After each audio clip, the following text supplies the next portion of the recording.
It's Friday, September 29th, 2017. This is MMA Junkie Radio. That's Dan Tom to my left, over the phone, in an undisclosed location within Mountain's Edge.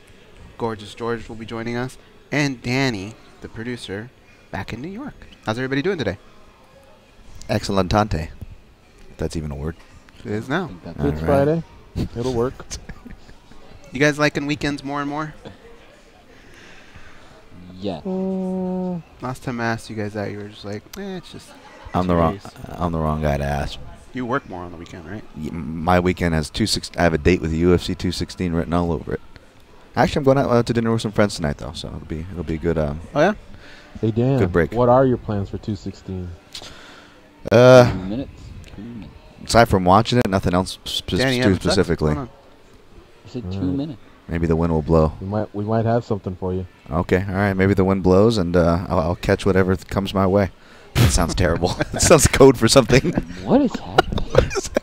What's that code for? Danny can't be a real human being saying shit like that. Maybe the wind blows, and I'll catch whatever comes. Yeah, that visual goes in many directions. What about you guys? Come on. Any plans for the weekend? Nothing? Yeah, well, tonight USC plays Washington State. Both teams are undefeated. Washington State scores a lot of points. They are ranked 16th.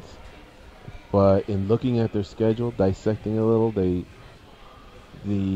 teams that they've played are okay, but not SC caliber. So even though I could see SC having a really tough time up there, Coming up in a minute. I think it'll be close for 3/4. I think USC might be able to pull away. That said, USC's got injuries. Who knows? Tomorrow, Man United. Sunday, 49ers. That's my life, man. I just sit in front of TVs and the computer screen. And then next week's Fight Week.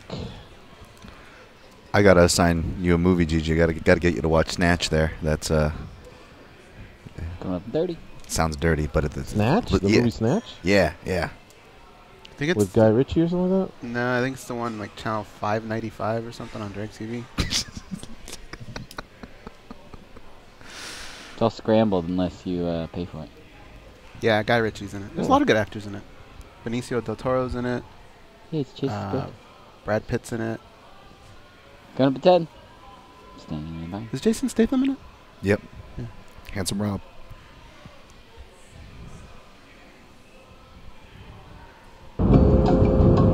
This is your captain speaking. We are making our descent into Las Vegas McCarran Airport. On behalf of our crew, we'd like to thank you for flying MMA Junkie Airlines. Now please fasten your seatbelts and put your tray tables in your upright position because the descent is gonna be a little bit bumpy. Alright, Junkie Nation, it's time to roll, baby, on MMA Junkie Radio with Gorgeous George and Gold. This is what we doing while we do it, baby. All night long, we rollin'! Yeah! The MMA Junkie Radio revolution is upon us. There's no escape. No escape.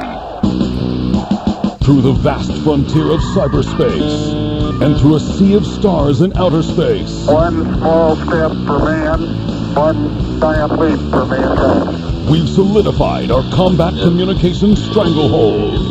We are controlling transmission.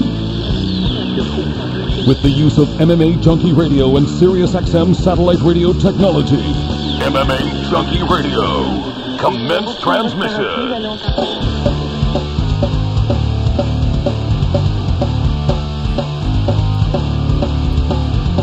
Live from MMA Junkie Radio HQ in the fight capital of the world, Las Vegas, Nevada. Here are your hosts, Gorgeous George and Goes. From the fight capital of the world, inside the beautiful Mandalay Bay Races Sportsbook, and another undisclosed location within Mountain's Edge, Las Vegas. It's the MMA Junkie Radio Show. It's the only show that matters. And I'm your host, Gorgeous George. With me, as always, is the devious and dastardly Goes, Ari's co-host, back east, handling all the producing duties, Danny Otto, and of course, our latest addition, Dan Tom, bringing some spice to the show, some analytical dialogue to the show. What's up, guys? How you doing? And stuff behind the scenes, too. He's getting pretty good at that stuff. Hey, that's between me and you. Something about the wind blowing, and yeah, I heard that in the pre-show. It's Friday, guys. What's up? Friday is fun. I like it. I think this weekend's going to be a lot of fun. I have a lot of NFL and a lot of college football to catch up on. How about you guys? I do. I agree. Sammy the Squid was offering to get me out of the house and take me to watch USC. He says he found a USC bar in Town Square in Las Vegas. I thought about it, man. It was nice for him to offer that. But it's just such a hassle because I have to sit there with kind of my leg propped up, probably in a booth because I just can't sit in a regular chair. My ass will hurt, man. These college games are like 4 hours. For some reason, they're way longer than the pro games. And so, it starts to turn kind of like into more of a hassle on everyone else. So I told him I'd think about it, but that'd be a nice way to kick off the weekend, to win there. Basically, it's all about just saving our energy because next week's fight week, UFC 216. And, you got a couple titles at stake, so I want to really, really be focused for that. I told Dan Tom we might have something for him. Let me be more specific. Goes and I will be doing a broadcast with the Sportscaster team next Saturday, October 7th. So for those of you that decide to pass on the pay-per-view or you want some sort of a fight companion to go along with your viewing experience, much like what Joe Rogan does, that's what Goes and I will be doing. We'll have more details as they come in, but we'll be in the studio at the Mandalay Bay watching fights like we normally would do at home. Maybe a little bit more buttoned up, a little bit more dressed up, because obviously we want to represent. But it's just going to be a little fight party there at the studio, and we invite you all to once again join us next Saturday. It's Tony Ferguson and Kevin Lee for the UFC lightweight interim title. Is it interim lightweight title or lightweight interim title? Yeah, it's interim lightweight. Interim lightweight. And then we have Demetrius Johnson defending his title versus Ray Borg, going for that record title defense. I think 11 is 10's the record. 11 will break it. And, of course, the Black Beast, Derek Lewis versus Fabricio Verdum. Now, some of you may have caught some news yesterday, and you might be a little confused. Wait a minute, isn't Verdum fighting Ferguson? Nah, that's not the case at all. You all know Verdum's a heavyweight, Ferguson's a 55er. But those two guys almost got at it at a UFC media luncheon yesterday to promote UFC 216. Did you guys see that? Yeah, it got pretty heated. And, I mean, it's fighters. You put them near each other. There's a lot of testosterone going around. A lot of guys are going to get upset. But you don't really see that happen in between weight classes, especially weight classes with such a big cushion in between. You see that between guys that are in the same weight class, but and these two guys are kind of level-headed guys. Like, they're not really guys that you see get into trouble that often. But to see that and just how close it was starting to get where something may have come out of that, luckily it was broken up, it was a little disturbing. Yeah, so obviously the first question that jumps out is, what happened? What led to that? You can watch the video on the front page of MMA Junkie. Again, this was yesterday. And so they're basically, two athletes based in the LA area. They're meeting with the LA media. And Tony Ferguson is being asked a question about the belt, and Tony's pretty much dismissing it. Hey, it's just a shiny piece of hardware, and it's just a belt, and going through his answer. And all of a sudden you hear Fabricio Verdum start to speak to someone who I don't believe had asked him a question, but just kind of speaking out loud in Portuguese.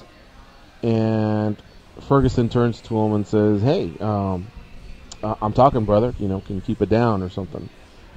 Now, is that enough to probably piss someone else off? Not really. Verdum's not the one that's cranky and losing weight. Ferguson is. So, obviously there's something more to this, right?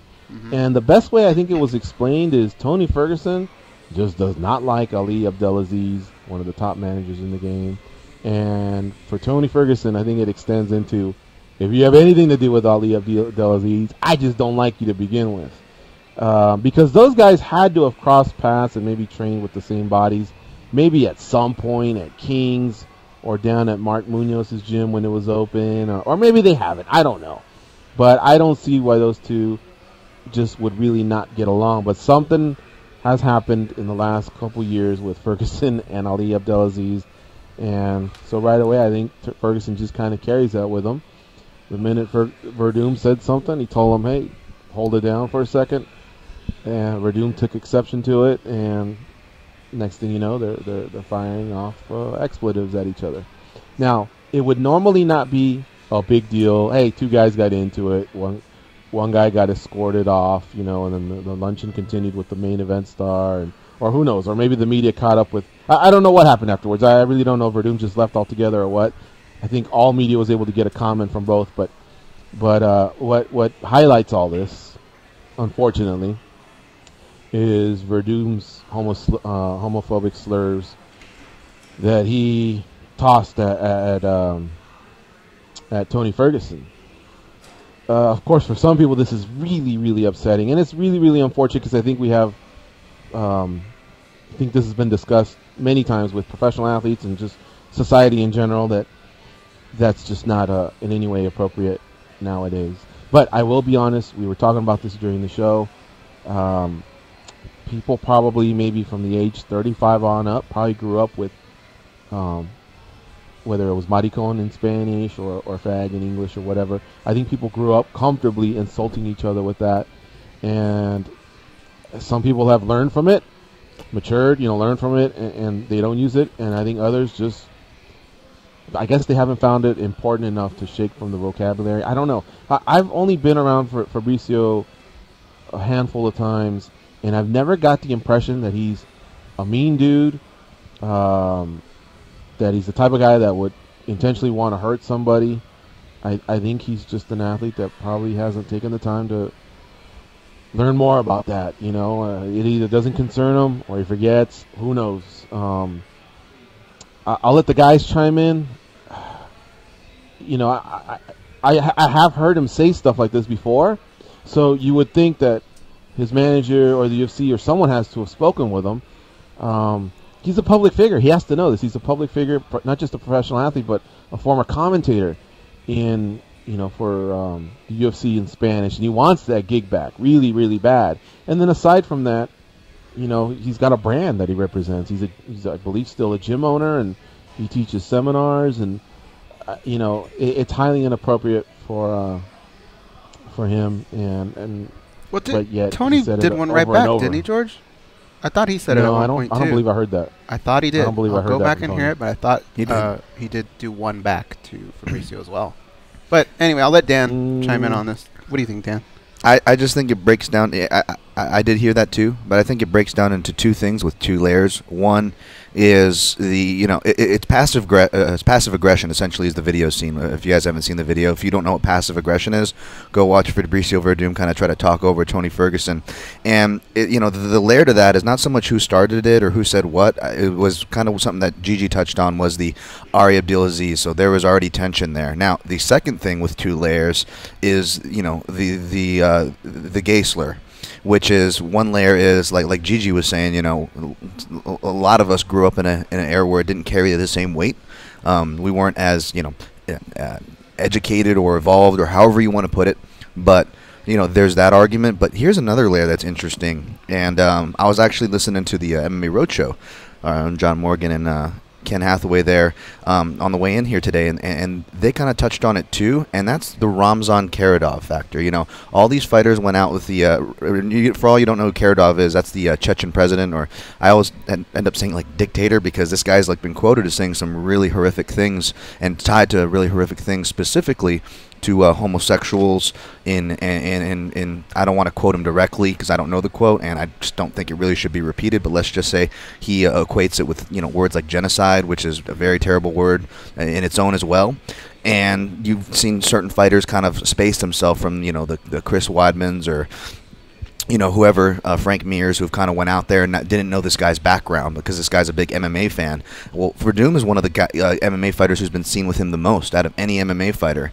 This guy is quoting, gay hate speech, so it carries that little extra level, and not just that Fabricio wants to get back into the commentating booth, but let's look at the global effect and political, maybe you shouldn't be using that slur of all slurs with who you're kind of tied with and where you want to go. Well, I think what Fabricio has to realize is guys like yourself, guys like myself, and maybe Dan might be like on that borderline, Danny as well. When we hear that, we don't flip out as much because when we grew up, it was just something that kind of got thrown around. But that generation is starting to fade away, and now you have a generation of about maybe 10 years where these are kids that grew up where right away from the get-go they knew you can't say that word. You know? Like, so in other words, there's another generation that looks at what Fabrizio said and says, oh my God, he said that. And there's another that kind of goes, ooh, you shouldn't have said that, but I kind of get why you did or whatever. I'm not as upset, but you just should know better not to do that. And that's the thing. George, you and I, Dan, Tom, we do the show every day. We've been told over and over there's certain things you just can't talk about. And there's certain things that you can and you can tread lightly on. But even then, sometimes it's just not worth going through it because you don't know how people are going to react. And I think Fabrizio is experienced enough to know that at some point somebody needs to pull him aside and just go, dude, maybe you're treading that line where maybe you still say it with your friends. Maybe you should just stop doing that altogether. That way it never floats over into your personal life. And I think that's where he's at. And I'm going to go back and listen, but for some reason I thought Tony did throw one back at him. And so that just kind of throws him in the same discussion too. Like, you should have known better as well. So, I mean, it's just something that they got to get out of their mouth, out of their vocabulary. Just get it out of your head, even when you're with your friends. That way it doesn't cross over.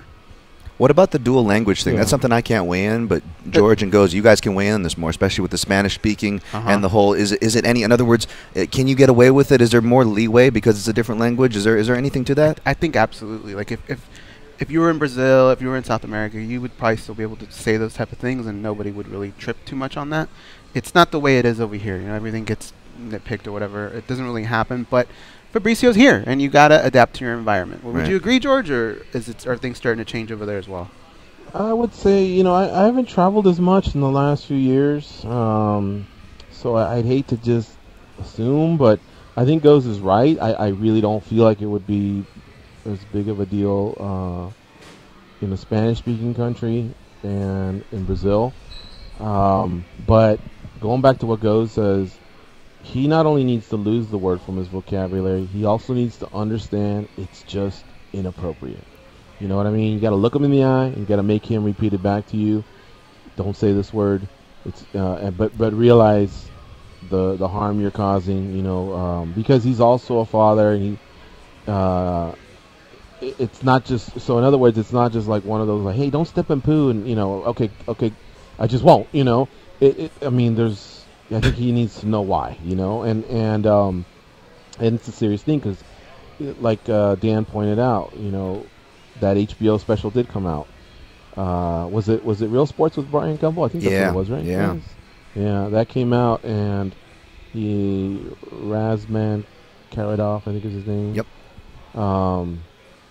He is a gentleman that's attached to MMA, and of course, there's many allegations and accusations towards him. And Fabrizio has been a special guest to, you know, his country. Chris Weidman, Frank Mir, Mike Tyson, I think Steven Seagal. So there's been quite a few others attached as well. But what I will say in Fabrizio's defense is I just think it's a habit. It's obviously a bad habit. I don't think he's homophobic. I don't know him that well. I don't think he is. And by that I mean I don't think he's the type that would say, because he's got a gym in Venice Beach, for example. I don't think he's the type that would say, come on to the grand opening, you know, unless you're gay. I don't want to see you. You know, I don't think it's anything like that. I just think it's he's ignorant and just not knowing that, you know, these slurs are just inappropriate in this day and age. They did not physically touch each other. UFC PR representative Chris Costello got in the way.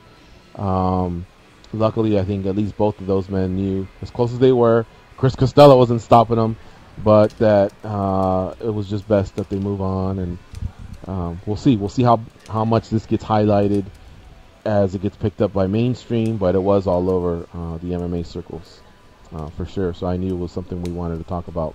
866-522-2846 is the number to call in if you want to weigh in on this. We do have a couple guests coming your way. Douglas Lima, the Bellator welterweight champion. That's their fattest division. I really like their welterweight division. They got some really, really skilled athletes there. And Douglas Lima, I believe, is one of the top welterweights in the world, regardless of promotions. I mean, he's proved it. He's got a chance to really, really make the ultimate statement by defeating Rory McDonald, because Rory McDonald obviously has done his fair share of damage in the UFC. I think we can all agree that he's one of the top in the world, and to get one over on him, it would be quite a feather in his cap for Douglas Lima. Paul Daley will follow him as well. We'll have plenty of pockets to take the calls, 866-522-2846. If, once again, you want to chime in on the topic at hand, talking about Fabricio Verdum and Tony Ferguson and them almost getting into it, and, of course, anything else that might be on your mind inside or outside of mixed martial arts. Some other tidbits that get out that were thrown out there. Daniel Cormier has kind of been polling his fans unofficially, and it looks like he has announced that he'd like to face Volkan Ozdemir as his next title challenger. But one thing I was going to bring up yesterday, have you guys heard the rumors of these are really, really like distant rumors? Stipe Miocic and Daniel Cormier. And like usually I don't jump on stuff like this, but that might not be the end of the world, and I'll tell you guys why. Because 205 kind of needs to grow a little bit. You know, they don't have much talent there to begin with. And heavyweight, which kind of did have a lot of talent, you got some fighters that are on suspension or injured or just not frequently fighting. You know, Miocic has had a couple title defenses now. You know, maybe it wouldn't be the end of the world to have one of these types of money fights while those divisions kind of, you know, grow. Like Ngannou and Overeem are going to duke it out. I don't know what Dos Santos' appeal is going to be like. Maybe Kane finally comes back healthy in early 2018. Who knows? I heard it, and usually I don't like hearing that right away, but I really thought this was one of those times where it may apply. Plus, DC has fought as a heavyweight in the past, so that's not really in any way a stretch. So, two things attached there to DC, the Ozdemir possible matchup and the Miocic matchup. Also, I encourage everyone to check out one of our stories there on the front page. Remember when MMA took over Hugh Hefner's backyard a decade ago? It was done by Dan Stupp, our editor-in-chief. And it's got a lot of history there because it's exactly 10 years ago today that we went to the Playboy Mansion. That's the first time we met Dan Stupp, Goes and I. And aside from it being just cool to be at the Playboy Mansion, you know, for a lot of us, we did see an event. There's current fighters that were on that card. There's plenty of stories that come out of you know, that event. I think Goes and I have touched on it before. Yeah, a couple of street fights almost broke out. Great fights.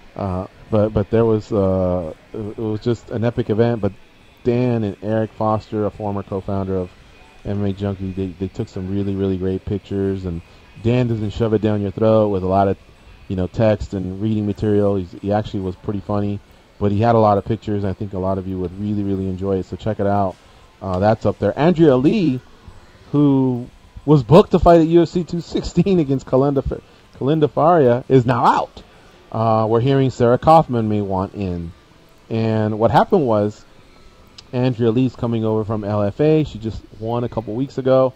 She takes the fight booking, and then they immediately take it down. And the reason is because Andrea Lee has had a prior, let me see what it was. It was a prior incident with a diuretic in the state of Nevada. I'm not sure how far this was taken, what kind of a suspension was there, or anything like that. And I believe it was self-admitted. So because of that, now you can't waive that. What used to be a 4-month window might even be now a 6-month window where you have to be under USADA testing. So just count on Andrea Lee to not be able to participate within the UFC for at least 6 months, if that's what she chooses to do. I don't know if she'll just go back to LFA or what'll happen, but it all stems from an incident in her career a few years ago. Ray Borg has scrapped his nutritionist, which scares me when I read that. Yeah. But he says he's cutting the same way for UFC 216 versus Demetrius Johnson. You guys know I really like Ray Borg. Aside from him doing our show and coming to the studio recently, I just think he's a tough guy, a scrappy guy. I think he's, you know, it's a great matchup for Demetrius Johnson. I just really want this fight to happen. Whoever wins, wins. If a record's broken, great. If a streak's broken, okay. I just want the fight to happen. I really want them both to get safely to 125. And if that's the last time we see Ray Borg at 125 and he needs to move up from then, all right, great. But he's already made his bed. He's, we're 1 week away, so I really, really hope that everything works out well for him.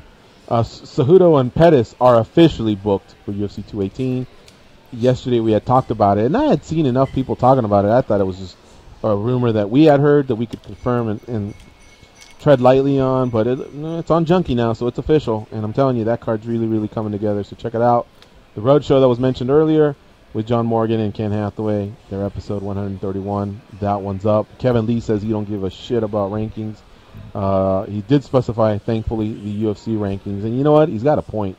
It's like they're there, and when it's convenient, hey, look, number 1 versus number 2, go buy your tickets. And then when it's obviously not convenient, they really don't mean anything. So I get exactly what Kevin Lee is talking about. I always encourage you all to check out USA Today Sports and MMA Junkie rankings if you want a real clear picture of worldwide rankings in our sport, because we don't just do UFC, we do Bellator, we do ONE, we do all the other organizations that are out there.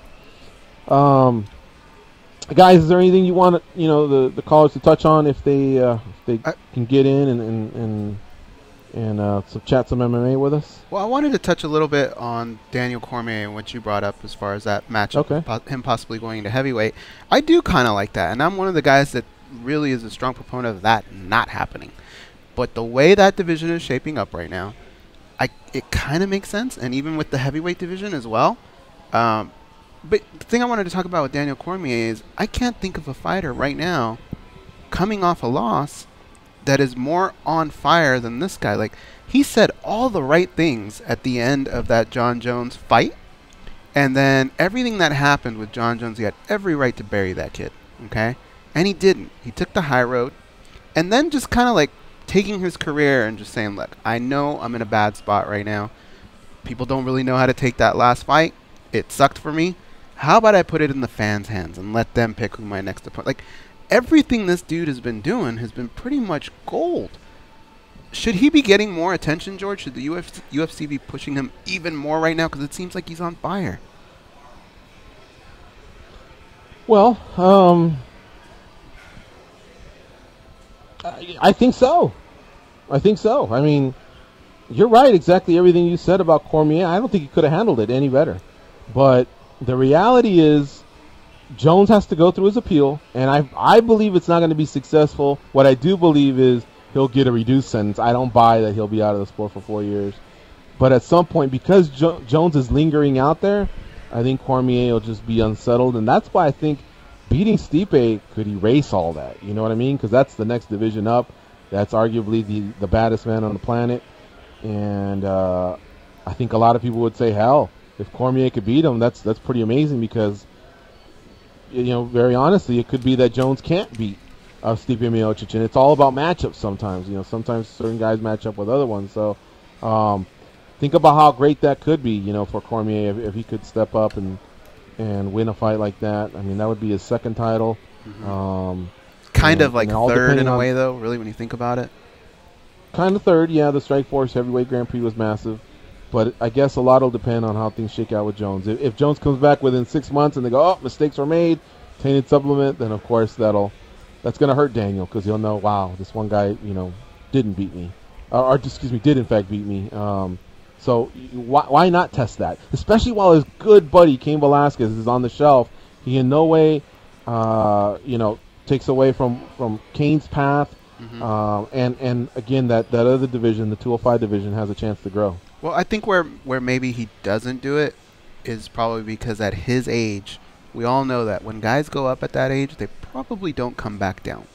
And I don't know if Daniel Cormier would move up to heavyweight and then say, I'm going to put my body through hell again and get back to 205. I think if he makes that move to heavyweight, it's a done deal. How about you, Dan?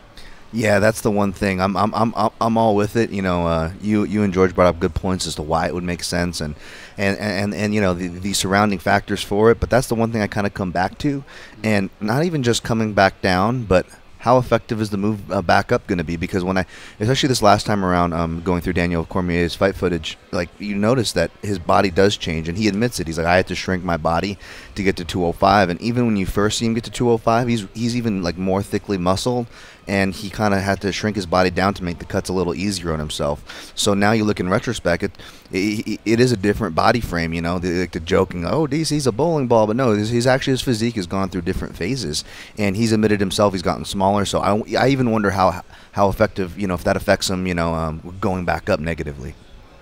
I think it would only matter if he had long-term plans there. Big body after big body after big body, you know what I mean? Yeah. But a one and done, because he is upper 30s, a one and done might be enough. I mean, if you beat Stipe, why do you really need to stick around and deal with Ngannou and Overeem and everyone else? You just beat the champion, you know what I mean? So it could be that that's a nice time to exit. Now, the temptation will always be there if Jones does come back sooner than we think, or if, another big fight presents itself. That's when Daniel will have to go, fuck, is it worth it? Another couple mil in the bank, or am I good enough with what I've made, with what I'll make with Fox and any other endeavors that I have? Who knows? All right, we got to take this break. You're listening to MMA Junkie Radio on Sirius XM Rush 93. Stay close. We'll be back with the Bellator welterweight champion of the world, Douglas Lima.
They are the stretch marks on the underbelly of the MMA community. But hey, stretch marks are the new tats. They are Gorgeous George and Goes. Your new radio home for College Game Day is ESPNU Radio. Tune in tomorrow morning at 9 Eastern as the guys broadcast live from Blacksburg, Virginia, ahead of the Virginia Tech Clemson game. ESPNU Radio, Sirius XM, Channel 84, and on the Sirius XM app. All right, our first guest of the day is the Bellator welterweight champion.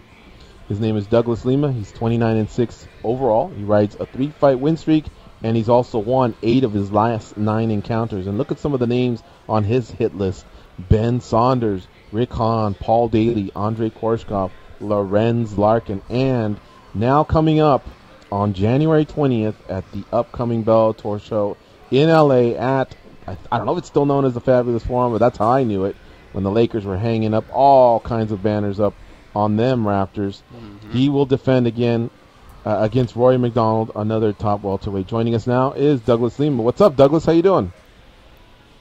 How's it going, man? Good. Welcome back to MMA Junkie Radio. You're on with George Goes and our latest edition, Dan Tom. Man, what an incredible run you've been on. We've told you this before. And now you get Rory McDonald. I mean, you really, really have a chance to have quite a resume out there, Douglas. If you can get past Rory McDonald, that would be a huge feather in your hat. For sure, man, for sure. Type of matchup, that I've been looking for. That was myself, as one of the best welterweights alive. Very looking forward to this fight and, beating a guy like him.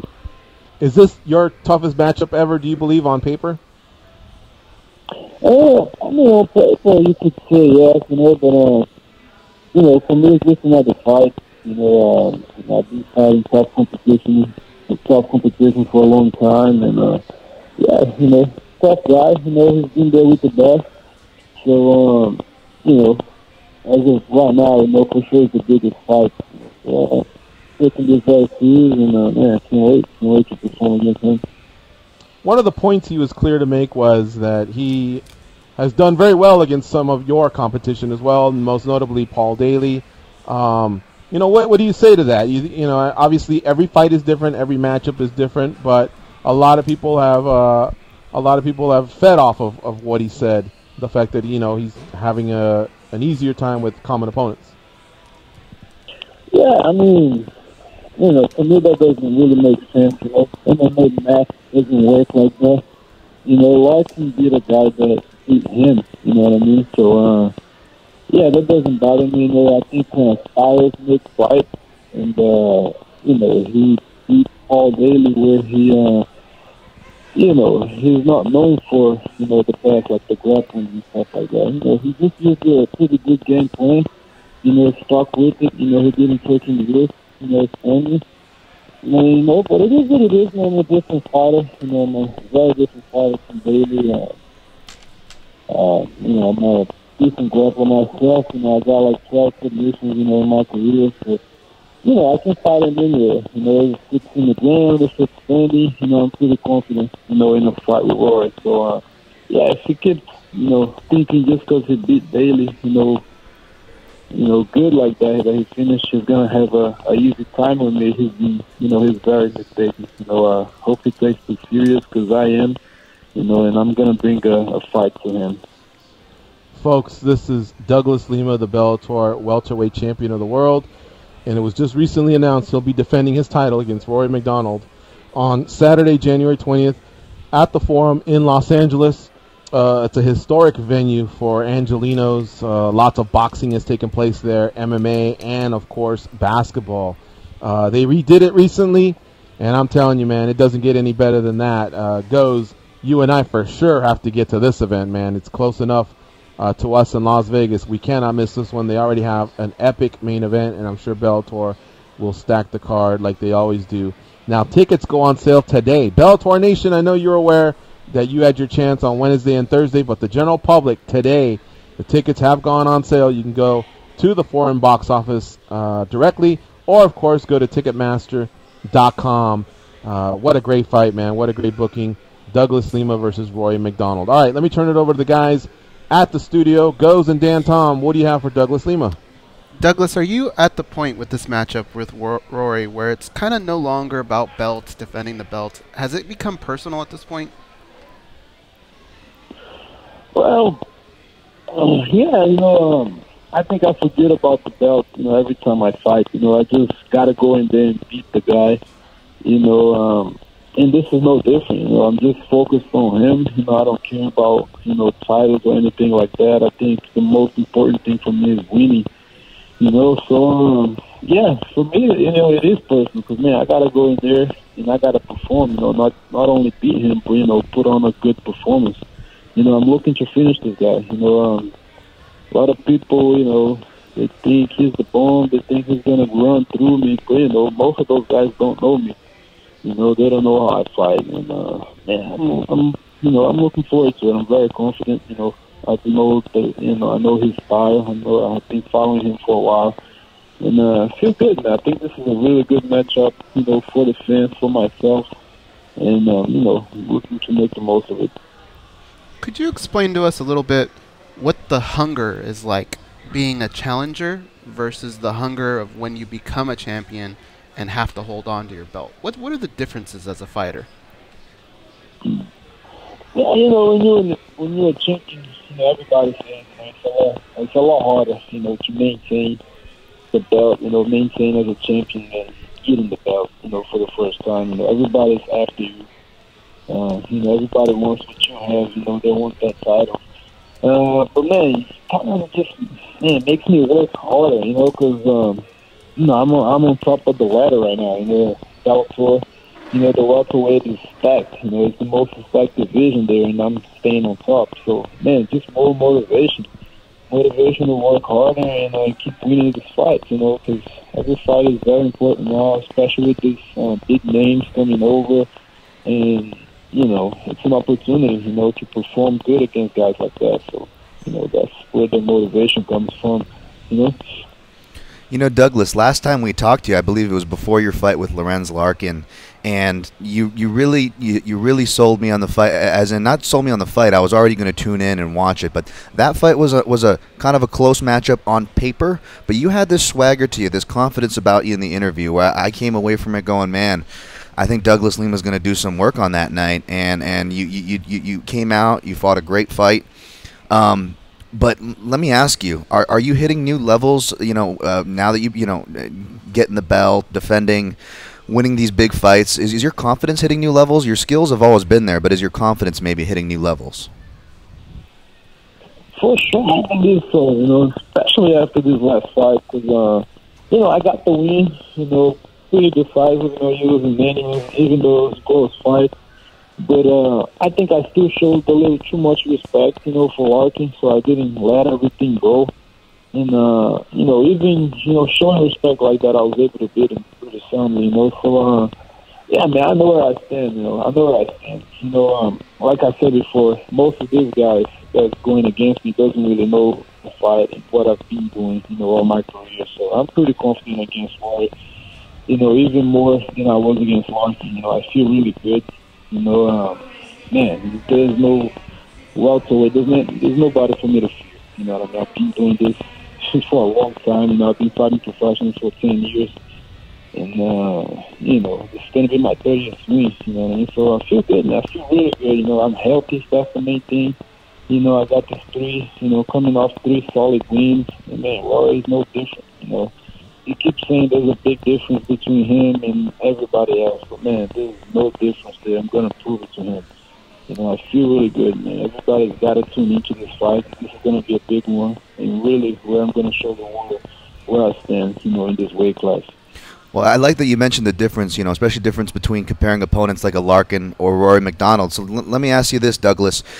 Is it easier or harder to train for a guy like Rory McDonald as opposed to Larkin? And what I mean is that, for example, Larkin is a striker, and although has a unique style, you know you're essentially building your game plan around a striker, whereas McDonald can kind of do a lot of things good. Do you just, you know, grab guys from the gym at that point? Hey, you got a good jab, come over here. Hey, you got good takedowns, come over here.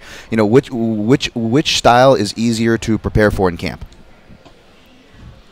I mean, I want to say easier, but just different. Because no matter what, no matter who, the training, you know, is going to be the same. It's going to be just as hard.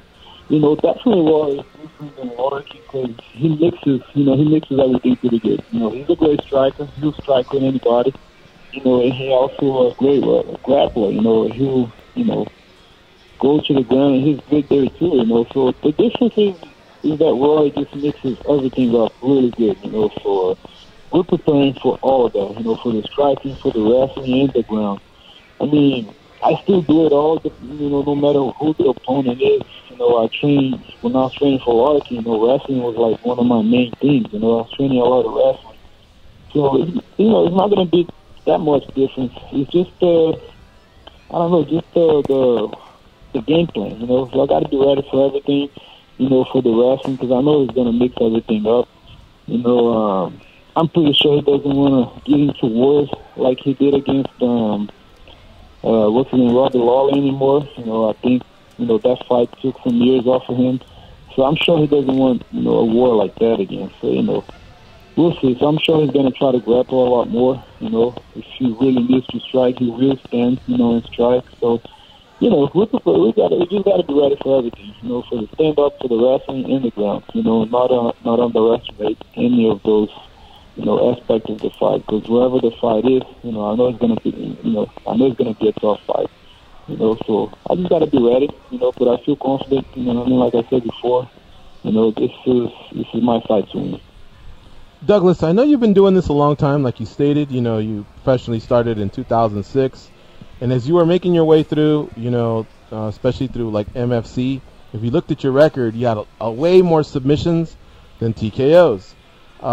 Since then, throughout your Bellator career, kind of like the second half of your career, and through your, you know, your tournament runs, and now being a champion, you have way more TKOs than submissions. What happened around that time? Did you come across some great striking coaches, or is that when you found your confidence or your power, or you just trained more serious? What happened around the mark when you were about 17-4, when all of a sudden you kind of became a different fighter in the way you were finishing fights? Man, I can't explain it. You know what I mean? I have no idea, because I've always loved the striking, you know what I mean? But somehow, you know, in the beginning, all the fights would go to the ground, and, you know, I would get a submission there. I don't know how to explain it, but maybe I just got more confident, you know, with the striking. Like, I think the distance, you know, it's there now, you know, because before, I think I would strike, and then end up on a clinch the whole time. And we would scramble and go to the ground, you know. But, you know, at the beginning of my career, I had a couple of knockouts as well. You know, my first professional fight, you know, was a knockout. Right. You know, so here and there I would have get a TKO or KO, but I don't know, I think the confidence and the timing, you know, standing up just changed. You know, the older I got, the more, you know, experience, you know, I got, you know, the striking. I was able to time everything better and able to get those finishes, you know. With the power, I believe I've always had it, you know. You know, my first amateur fight and my first professional was knockout, you know. And I don't know, it's just the experience, I guess. And I just gotta, you know, I just became a more smarter, you know. Technically, I got a lot better too, you know, with the striking. But it's something I can't explain. It just happens, you know. Right. Like. In your career, you know, you've won different titles like AFL, you've won a Grand Prix before, you've won tournaments with Bellator, you've won and defended with MFC. But yet it's funny because, you know, you get Rory McDonald ahead of you, and I think you're going to get a lot of questions where people are implying, you know, and we're guilty of it as well, toughest matchup ever. How does it get irritating for, I guess, media and fans to always make it sound like you're facing a fighter that might even be the more favorite? You know, like with Daley, he's a veteran, and he supposedly has, you know, kickboxing, you know, type of striking skills, and he obviously does. He's got 30 KOs on his resume. And then with Korshkov, you were fighting the guy that had beaten you before. And then with Lorenz Larkin, it was like the guy coming over from the UFC. And then here comes Rory McDonald, a title contender with, you know, with maybe a little bit more of a resume coming over from the UFC. It seems like there's always doubts going into your fights. Is that motivating at all, irritating at all when you hear that? Yeah, man. It's always underdog, it seems like, you know, even though I am the champion. But, you know, no, it doesn't bother me. Like I say, it does motivate me a lot, you know. Yeah, it happened, you know, my past 3 fights, you know, it's been like that. So, I guess, you know, with Rory, I kind of understand because, you know, you got to give the guy respect because he's been fighting all these tough competitors and competition, you know, his whole career pretty much, you know.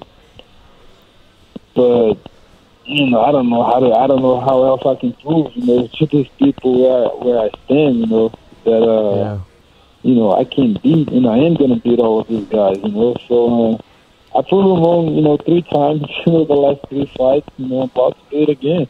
I guess I just gotta keep winning, working hard, so people realize, what I can do and believe in me, not doubt, it's good. It's just motivation for me, like I said, it doesn't bother me. It's just another chance for me to show them, that I can beat all these guys. I belong in there with the top 5, top 3, top 2 welterweights, where is considered, for some people the best welterweight of all time.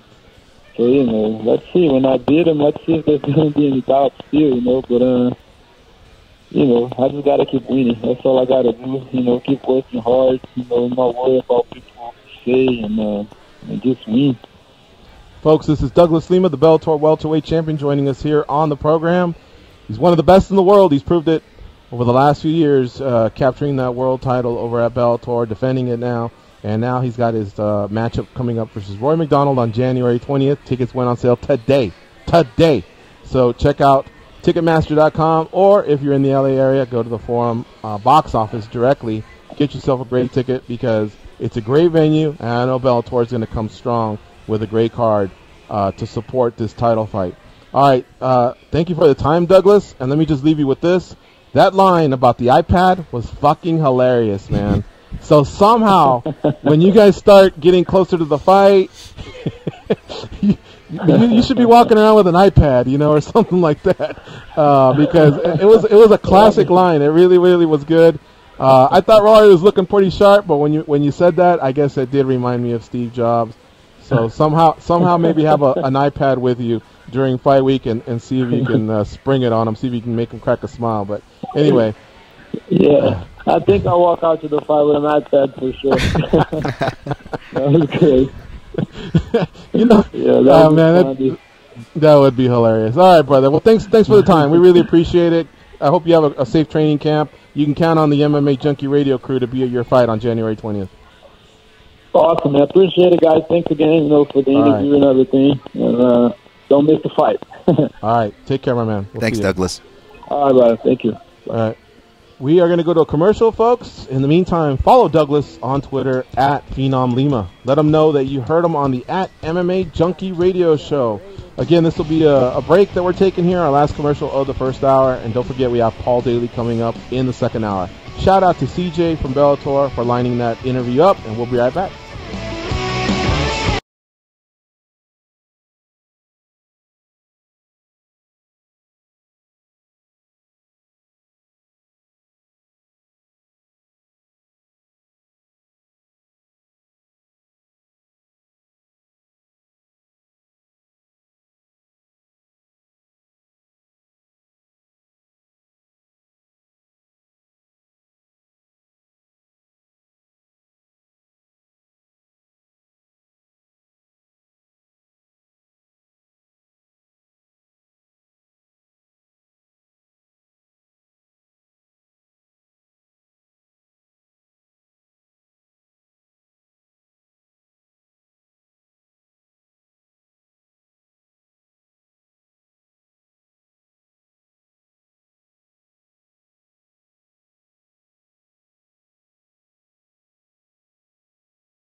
you're getting better all the time, and turning on against one isn't art that's hard to teach. Another clever word sets off an unsuspecting hurt, and as you step back in the line, they pat down TSA agents because they don't know where those people have been, and because they can. They are Gorgeous George and Goes, and this is MMA Junkie Radio.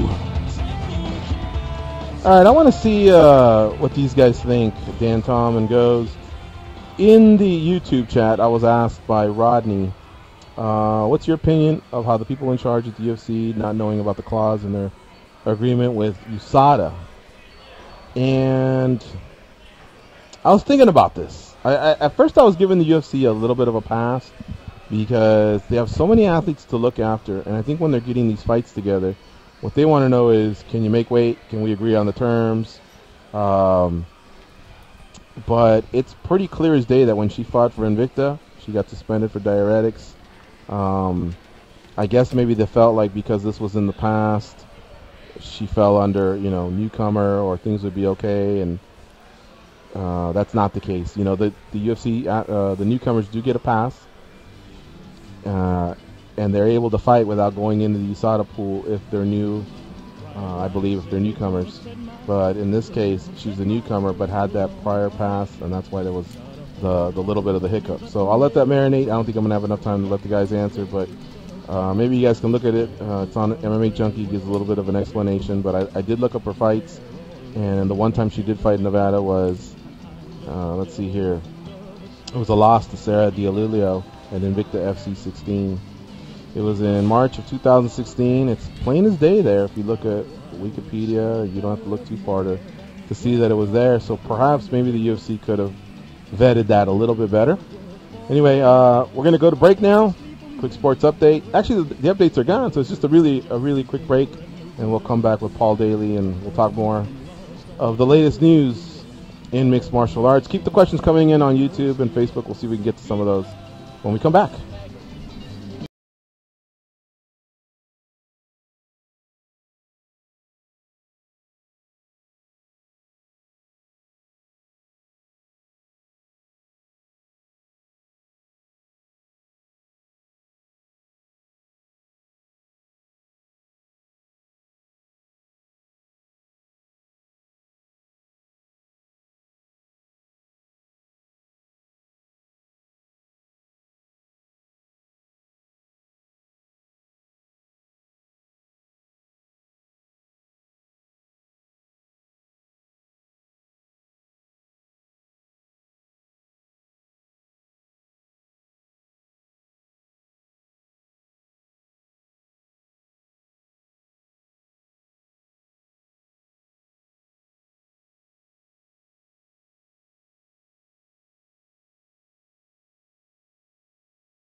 Friday night, I woke alone to get the feeling right. We started making up, and she took off my pants, but then I turned on the TV, and that's about the time she walked away from me. Nobody likes you when you're 23, and I still more of these my TV shows. What the hell is ADD? My friends say I should act my age. What's my age again? What's my age again?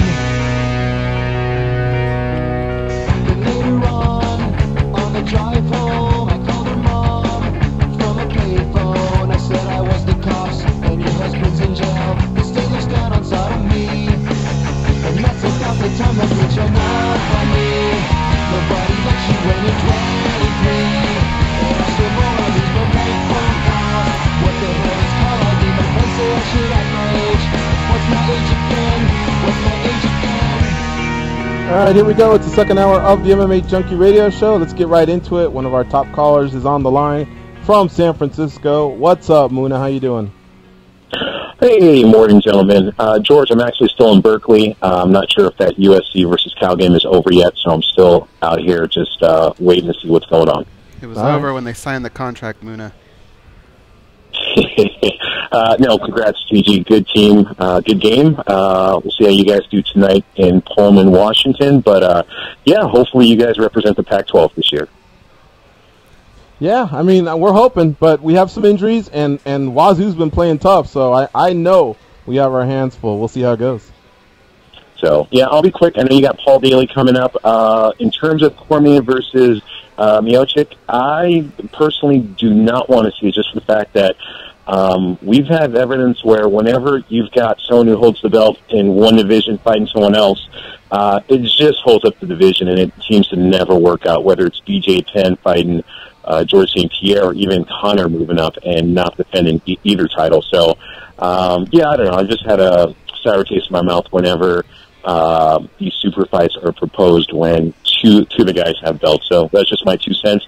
And then quickly, the Ultimate Fighter, I just think it's been poorly done. I think the last time when he had the straw weights, at least it's like, all right, whoever comes out with the belt, I can see him at least being a legitimate champion, where he brought a bunch of good fighters from Invicta.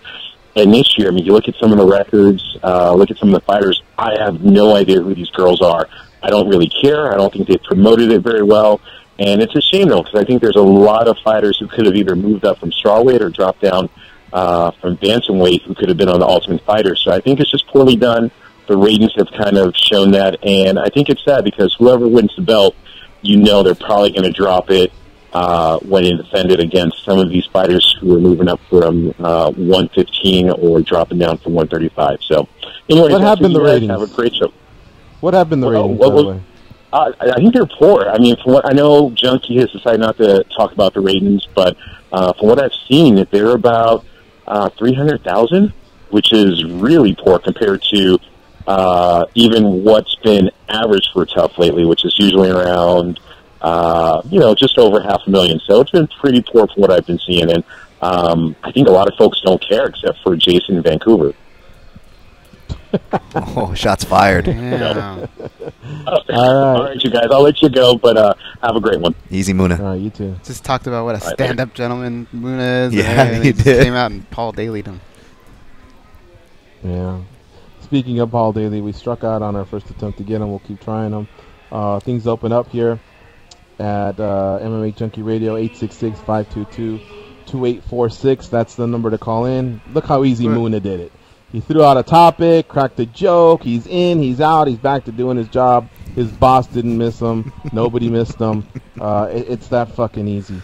866-522-2846. You can be a participant in the show. Yes. So you had thrown out a little tease before we went to break, and I kind of want to answer that question. I want to answer that. I kind of gave him a break.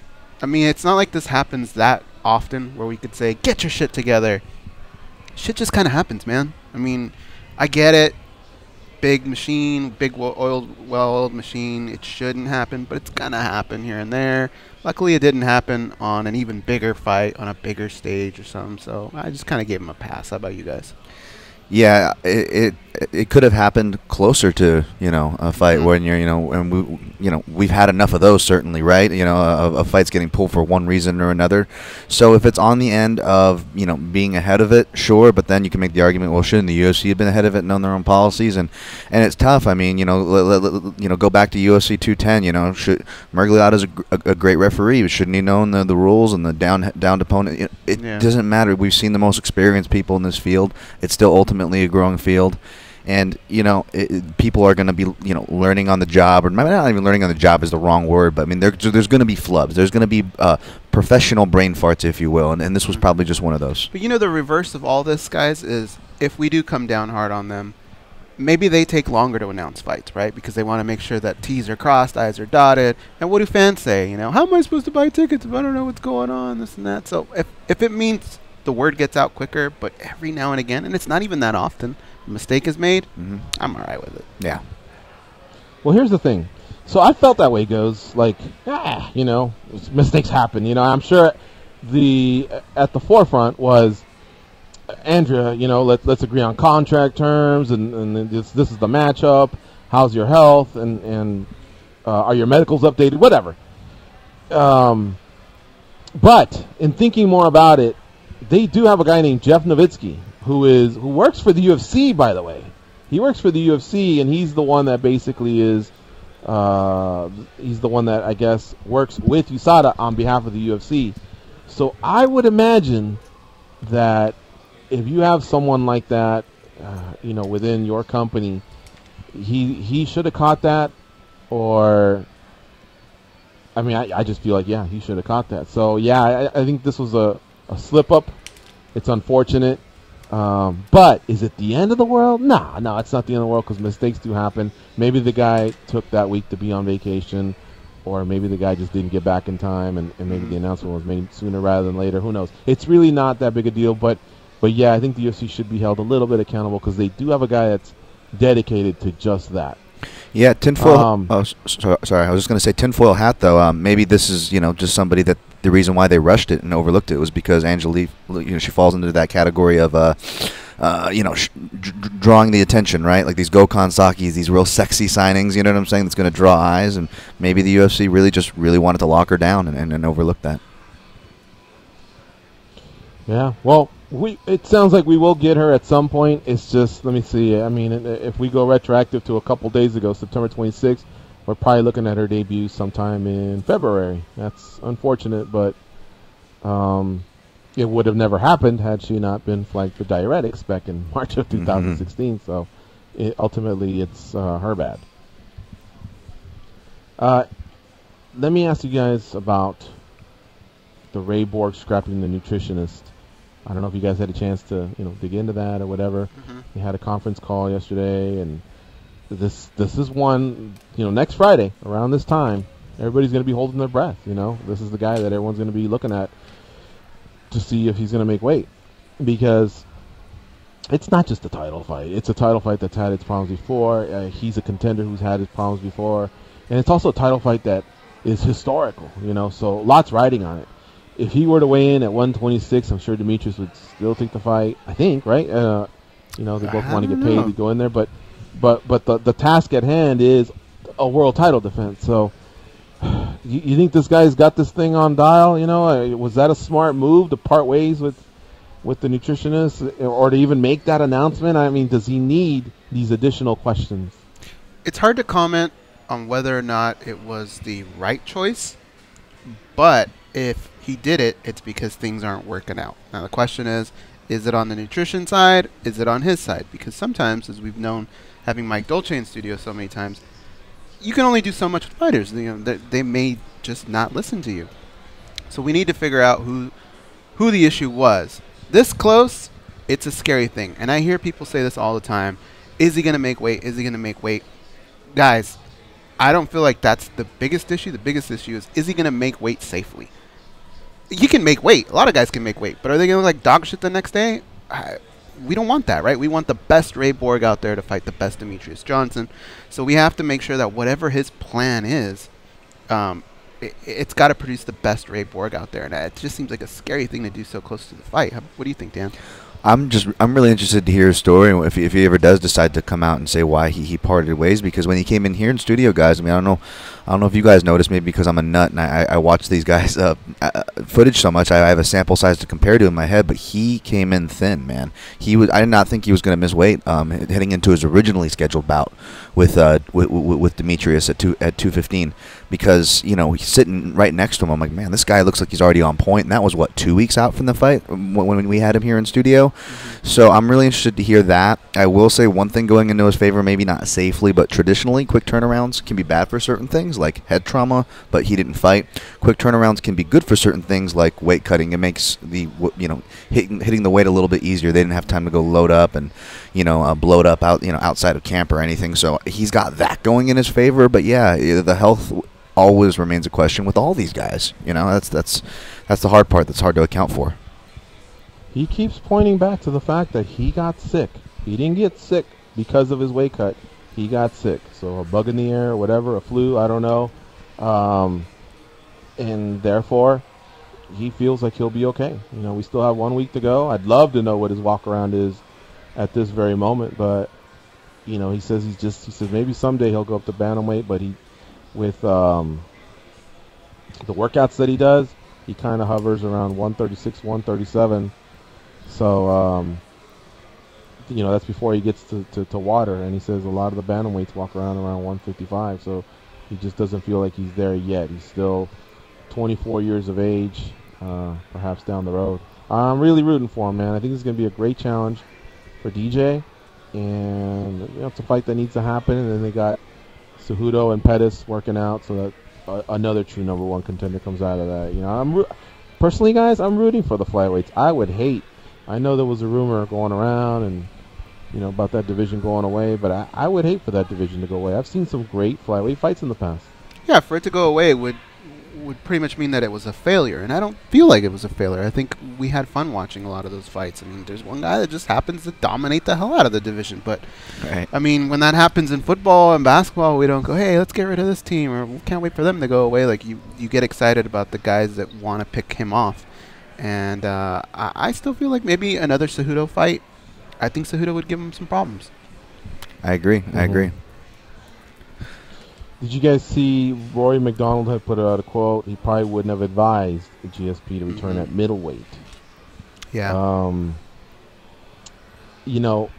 Unless you're there at the setting, you just don't know how the question was asked or what. But I don't find that. I don't find that I'm really disagreeing with Rory. Honestly, I mean, GSP was an iconic welterweight, the best of all time. His height and stature just was that of a middleweight. He's gonna be fighting a middleweight that's a little bit shorter in stature than some of the other ones, like the former champion Luke Rockhold just looks massive next to Bisping. Imagine what he would look next to GSP. So it could mean he just meant maybe long term, but I see why GSP probably took this matchup. I think Bisping right now probably sells about as good as anyone else. Aside from Conor McGregor, and who knows, he may have even thought Bisping's an easier matchup than messing around with Tyron Woodley as well. Yeah, I think that's the most important thing. What you started everything off with is who knows in what context that question was asked. But I kind of agree with him as well. I mean, you're going to take somebody who hasn't had a fight in over 3 years. It's hard to go back and do what you were good at before, let alone turn things around and try something different. He's going to be in a new body, a new race car, as we like to call it, right? You got to break that in. It's very difficult to just come in at the highest level against one of the best fighters to ever do that. It's going to be an uphill battle. But if there's one guy on planet Earth that we've never really felt like, we've always said, this is dude who comes in, maybe not 100% all the time, but he gives you 100% effort, it's probably George St. Pierre, right? Yeah. An honest camp. Yeah. especially in his camp. I mean, I guess the only criticism there you could say is, back to the criticisms of going for a finish, if you want to interpret it that way. But in a sense of an honest effort, honest camp, yeah, he is one of those guys. But it almost, I mean, to me, it feels like, I don't know about you guys, Vegas analogy here, but it's like he's a Texas Hold'em player who retired from the game, and now the game's calling him back, and he's a little nervous, and he eventually works up the table to sit back at the table, but now the shuffle is he's subject to the shuffle, and now we're going to see how he does, once fourth or fifth street comes, on the turn, and how he does with the cards that are dealt, because now he is at middleweight against a real middleweight, a guy who used to fight at light heavyweight, and Michael Bisping, so a guy who's had more experience, been more active, so it's going to be real interesting. All right, next topic, guys, as we still try to connect with Paul Daley overseas. We'll try our best to make that happen before the show's over. There's a story on MMA Junkie. It's titled, UFC confirms Khabib Nurmagomedov was offered fight with Tony Ferguson at UFC 217. So 217 is the fight card that takes place in New York on November 2nd, I believe. Mm-hmm. Speaking of, the GSP Bisping card. So, the UFC's got a lot of programming. I don't know if you've ever seen it, but it's called The Watch List. In this series, UFC matchmaker Sean Shelby, he speaks on that one with John Anik usually, if I'm not mistaken. But he reveals that the promotion offered Nurmagomedov a fight with Ferguson at UFC 217. Nurmagomedov declined the fight, and that's when the Kevin Lee opening came up. He's been on fire. He's talking a good game. Him and Tony went at it on television, and I think they just thought, all right, well, this is what we're going to do. Because, see, with Khabib, guys, he had the mishap with the weight cutting back in the spring, and I knew his body needed to recover from that, and then obviously he needed to make a decision whether he wanted to be a 55er or not. I was in no hurry to see Khabib return. As much as I love watching him fight, and as much of a badass as I think he is, I just felt like that could wait. This guy needed to get healthy. From what I hear behind the scenes, that was a lot more serious than he just had weight cutting issues. I mean, he went to the hospital. He was fucked up. So I wanted the best for him. Of course, we came across the Muslim holiday that escapes my name. I think it was Ramadan. From late May to late June. We got past that. We get through the summer. And then I'm thinking, all right, late summer booking, early fall. If he's coming back, let's do this. Because by then, Conor he was already a part of Maymac. That was already going down. But what was going to happen next? An interim title again, because Kevin Lee was starting to heat up a little bit. Barbosa was making a case for himself, and so you can't just hold someone's spot. I mean, I respect 24-0, 25-0, whatever the hell he is, 8-0 in the UFC, and that drubbing he gave Michael Johnson was very impressive. But we just can't wait. We're already waiting for Conor McGregor as he handles his stuff on his terms. I just don't see how the rest of the division, especially an exciting division like 55, can wait. And then we hear about a knee injury. But what confuses me is through all this, once Lee and Ferguson got made, his manager Ali said he could have gone in November. This is a direct conflict to what Sean Shelby is now saying on the watch list, that they offered him Ferguson in November, and Ali had said in an earlier quote, I don't remember many things, but I remember him saying he couldn't have made October, but he could have made November. Where are you guys with Khabib at this point in time? What do you think should be next for Khabib? Well, I think any time that somebody goes through what he went through in not only not making weight, but having to be taken to the hospital, anytime that happens, and this is going to sound very harsh, but I just don't trust that fighter until he can prove that A, he can make the weight, and B, he can perform at that weight. So for me, I don't really get too excited when I hear his name thrown out, because, and especially in a division like that, because there's so many monsters that have been able to prove that they can perform. So when I hear Khabib's name brought up, it scares me, because I don't want him to destroy another great fight like that when there's guys that can prove that they can. So I need to see him perform. I need to see him want a fight and sign and do what he's been doing prior to all these little mishaps. So Dan, what do you think? Yeah, maybe it's more concentric circles or hardcore circles, but let's not forget that this argument did exist in circles before even Tony Ferguson or Khabib was even trying to be booked. And let's not forget 3 times this fight or whatever it has been trying to be booked. Even before it was even talked about, Khabib had a history of missing weight, pulling out of fights, getting injured. These were all things that were already stigmas to Khabib Nurmagomedov that people were arguing again, even before Ferguson or Khabib was talking about. People were already questioning. I know there's a lot of hype and push for Khabib, but there were a lot of people too questioning, his resume, because not only was, he pulling out of so many fights and the inactivity for so long, but you even looked at the quality of wins, where you would be like, okay, well, his most quality win, look what that guy went and did since then. Look what this guy went and did. They've had almost different iterations of his careers when you go through his resume. So by now, it doesn't bother me at all. I'm more on the side of Goes, where I would rather, I have a reservation when I see his name, if anything, when I see it pop up into the headlines. Kind of because like Cain Velasquez, yeah, right? Yeah, exactly. And again, it's nothing against them. I love these guys' styles, both Cain, Khabib, and I'm not one to jump on the AKA narrative either. But facts are facts, and Khabib has a history of this, and that's why I don't blame people for I don't blame the UFC for not giving him the shot. I don't blame rankings for even maybe taking him down a notch or two. That doesn't bother me. And it's unfortunate because both Cain and Khabib looked great in their last fights. You would have thought that was something they could build on after so much time off. But it hasn't worked out that way. But what's starting to get a little bit irritating, I know he's just doing his job. I think Ali's one of the best in his business. That's why he has a lot of the top guys out there. He goes to bat. He works the media, the PR side of things. But that insistence that he'll only come back for Conor or an interim title, I think that he's just going to have to lose that at some point. Khabib was pretty beloved.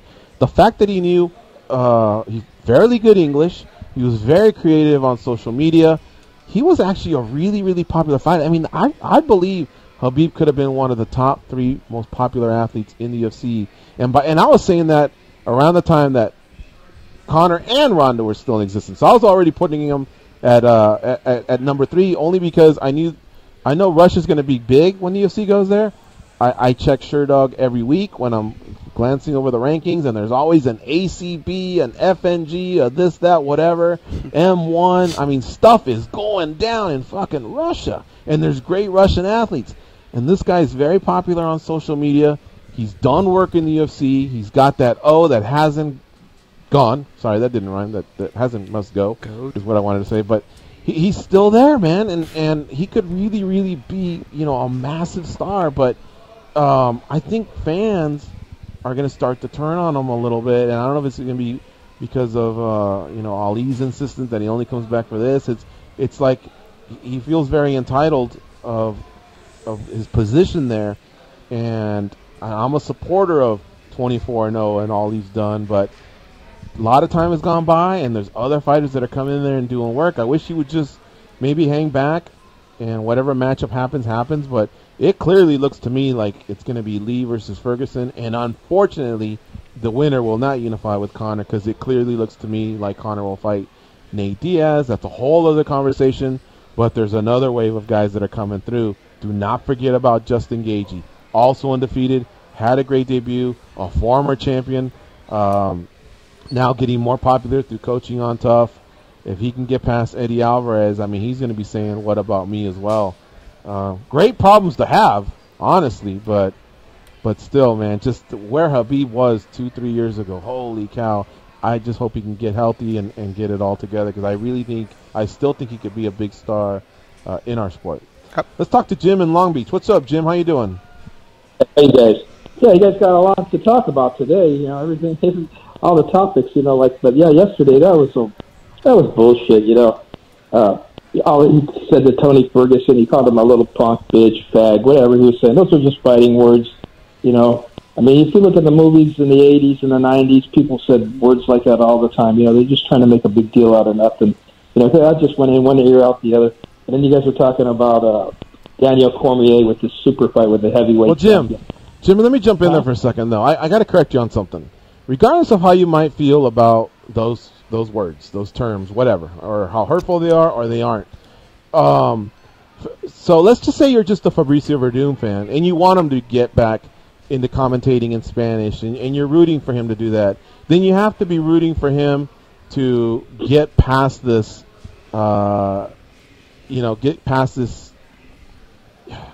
these unfortunate things that come out of his mouth. He has to learn from that. You see what I'm saying? So nobody. I'm definitely not trying to like be above anything, or or tell the younger audience this is what you say, or you don't say, or it's inappropriate or whatever. I mean, everybody's going to kind of do their own thing, but I just want people to understand that if you think it's not a big deal, then if you're a Fabricio Verdum fan, you're just not in for a great ride, because I'll tell you this much, a company like the UFC is not going to put up with that. Sponsors of Fabricio Verdum are not going to put up with that. Potential future employers of Fabricio Verdum are not going to put up with that. So if you're a fan of Fabricio Verdum, or if you're Fabricio Verdum himself or his team, this has to be addressed. Regardless of whether you agree with the word is hurtful or not, or whether you use it with your buddies or anything else, Fabricio Verdum has to get past this. Hello? Yep, you're there. Yeah, all right, continue, man. Continue with the call. Oh, yeah. I thought I got cut out. Okay, so, hello? Yeah, you're there. Go ahead. Oh, okay, yeah, okay. So, yeah, but that's just, I don't know. I mean, you can say whatever you want about that. But that stuff just went in one ear and out the other to me, because that's just insulting words, that's all. It doesn't mean anything like that. He's not like gay bashing or anything. But, then you got this other deal you're talking about, Daniel Cormier in the super fight. He just got knocked out. John Jones knocked him out, and now they're talking about having another super fight with the guy? I mean, come on. He just got knocked out. He's like, I don't even want to see the guy fight anymore. He's not really the heavyweight champ. So is this a health concern, though? Is this a health concern? Or because the way I look at it, he's currently the champion right now, and that was a no contest. Until that appeal goes through, I know exactly what happened. I was there. I know what you're saying. So if it's a health concern, I get that. But otherwise, he's still the champion. And there was the fake champion. He's what? He's the fake champion. He didn't win. He got knocked out. I mean, I don't even believe John Jones was really on anything that helped him win the fight. It's just why did he have that in the system? That the Turinabol or whatever. Why was that in the system? And don't say it's rigged, or I'm gonna get blood red mad. Do you believe that Turinabol was in the system? Do you believe that at all? I really don't know, because I'm not John Jones. But all I know is I really like the way John Jones fights, and he kicked him in the head and knocked him out. And Daniel Cormier was on the ground, and they can't take it away. It's just like when Lance Armstrong. It has been taken away, though. It has been taken away. But he did it. I was just like saying that Lance Armstrong didn't win. What was it, 7 Tour de France's? They took him away from him too, but he still won those. He still has them. He still won. I know, but the memory of him winning it for many, outside of hardcore, you're obviously a hardcore John Jones fan, is that he didn't win them because his performance was enhanced. But they were all enhanced, not just him. All of those guys, they did the blood. DC didn't test positive for Turinabol. No, but yeah, I'm just like that. USADA, I'm just tired of it already, because all these athletes are not getting to fight. It's like, okay, it's like I've already said before. What if they did that in the NFL? If everybody had USADA testing on all the athletes, there would be no NFL. All the players would be banned from playing. I agree with you there. I definitely agree with you there. USADA testing is no joke, man. It's as random as it gets, and that's what they use in the Olympics. So we knew that heads were going to roll. But I'll tell you what, when we had the Diaz-Silva fight, and both of them had tests, the sport wasn't going to grow. I think it was going to be more hurtful in the end. The UFC had to do something serious. They brought USADA aboard. I bet you half the time they wish they didn't, but then there's other times where they know that long term it's going to clean things up.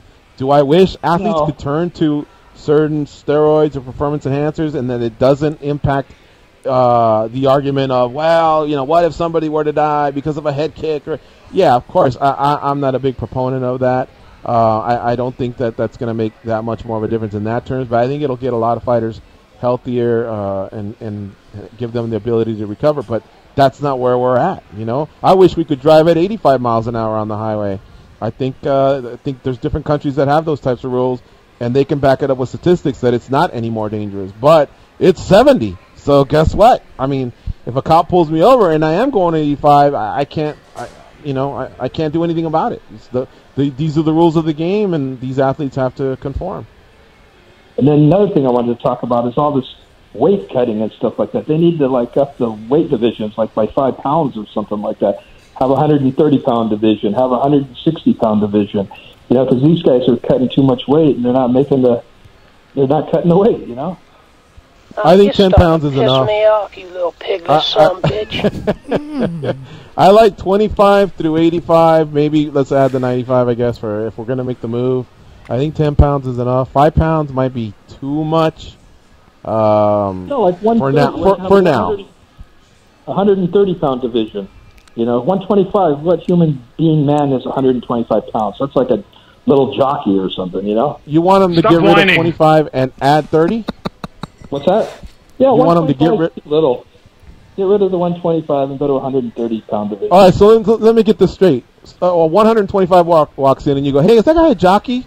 But then right behind him, a guy from 130 walks in. You go, "My God, look at that man! It ain't that big of a fucking difference." I mean, no, let's just stick to 10 pounds or whatever. But that ain't, I thought you were going to say let's just start from 55 on up or something. But to go from 25 to 30, that doesn't make that much of a difference. All right, man. Let's get to a break or something before I lose it. It's always fun to rap with Jim. I give him a little bit of an extra lifeline because he's from Long Beach and we're SoCalers as well. But enough's enough now. You're listening to MMA Junkie Radio on Sirius XM. Rush 93. We'll try and connect with Semtex here in the last half hour of the show.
Okay, stand by.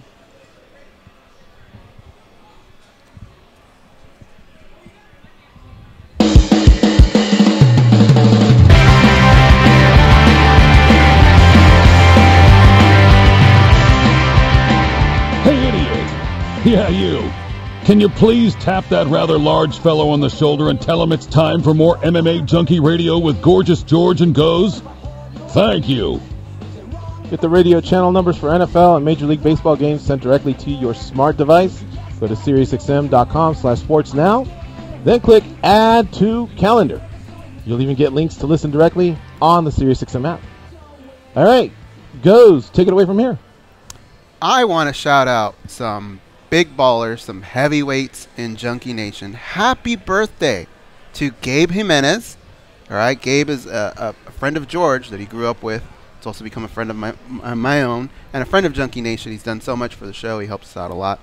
And Chase Cobrin from Tough Prince. It's his birthday as well. Chase's family. He comes in. He co-hosts the show a lot. Noah Hubbs, a.k.a. Buffalo Blue. Today is his birthday as well. He's just a swell guy. Blue, you're my boy. And Chad Alchemist, another great guy. Gil Martinez, another great guy. Coach, he's co-host of the show as well. And I just want to say happy birthday to all 5 of those gentlemen. Who's Chad Alchemist? Good friend of the show. Oh, okay. It rings a bell, but you know, sometimes nicknames, Twitter handles, this, that, whatever, I get them all confused. Mm-hmm. I wished Buffalo Blue a happy birthday yesterday, but I'm finding out it's today. I thought it was yesterday. Wait, that makes you the guy that you hate. Oh. No, you know what happened? You said that yesterday. I have a good excuse because there was a whole separate other thread where somebody wished him a birthday, and then they go, no, it's not today. And then Lucas from New Zealand showed proof that on his Facebook it showed that it was his birthday. So then since I was already on the thread, I said, oh, well, happy birthday, Blue. But now that I think about it, Lucas is like 3 days ahead of us in New Zealand. So I think that's what happened, was it reflected something that was about to happen. So I wake up this morning and there's a fucking internet sensation account. There's a Buffalo Blue account, a Noah Hubbs account. You know, I wish this guy happy birthday like 4 times. Sensation. Yeah, I don't know if I can give him a pass on that one. Well, if you look at that posting and you see Lucas's but we all know Lucas is a wild card for one. And then on top of that, we all know Lucas is in the future. I know. It didn't click. But it's not what you described. What you described was when people are just trying to be a jackass, they know it's the birthday the next day, but they like to get in early. I get that. So it's not technically the same, but it's funny that you fell into the same trap. You seem to know a lot about Lucas and Buffalo Blue. Tell me a little bit more about Chad Alchemist, though. What do you know about him? Well, I know he's married. He likes snakes. Everybody knows that, right? All right. No. Anyways, he manages. He likes snakes? He's a manager at Canoe and Trail Adventures. I mean, I don't like to put his shit out, George, but these are just the basic things that everybody knows about him. I'm surprised you don't know about him. Oh, okay. Anything about him. The stirring birthday tribute for Chad. Got 2 kids. Next week's going to be fun. It's going to be UFC 216. And on Saturday, on fight day, myself and Goes, and hopefully we can say George Goes and Friends or Goes George and Friends, whatever. We will be hosting we got to think of another name. I don't want to steal from Joe Rogan. He calls his the Fight Companion. Mm-hmm. But basically it's that type of a setting where we will be watching the fights, the same fights some of you will be watching, because some of you will choose to buy the pay-per-view, some of you won't. And we'll be reacting along with you to what we're seeing. For sure, we're already committed to the main card. This will be through Sportscaster, a new app available on tablet and mobile devices. And hopefully, Goes, maybe you can chime in, but hopefully it won't just be you and I using the one camera setup. Hopefully we'll be able to use the multiple camera setups that we have in the studio through Kenny. Do you see that as a strong possibility?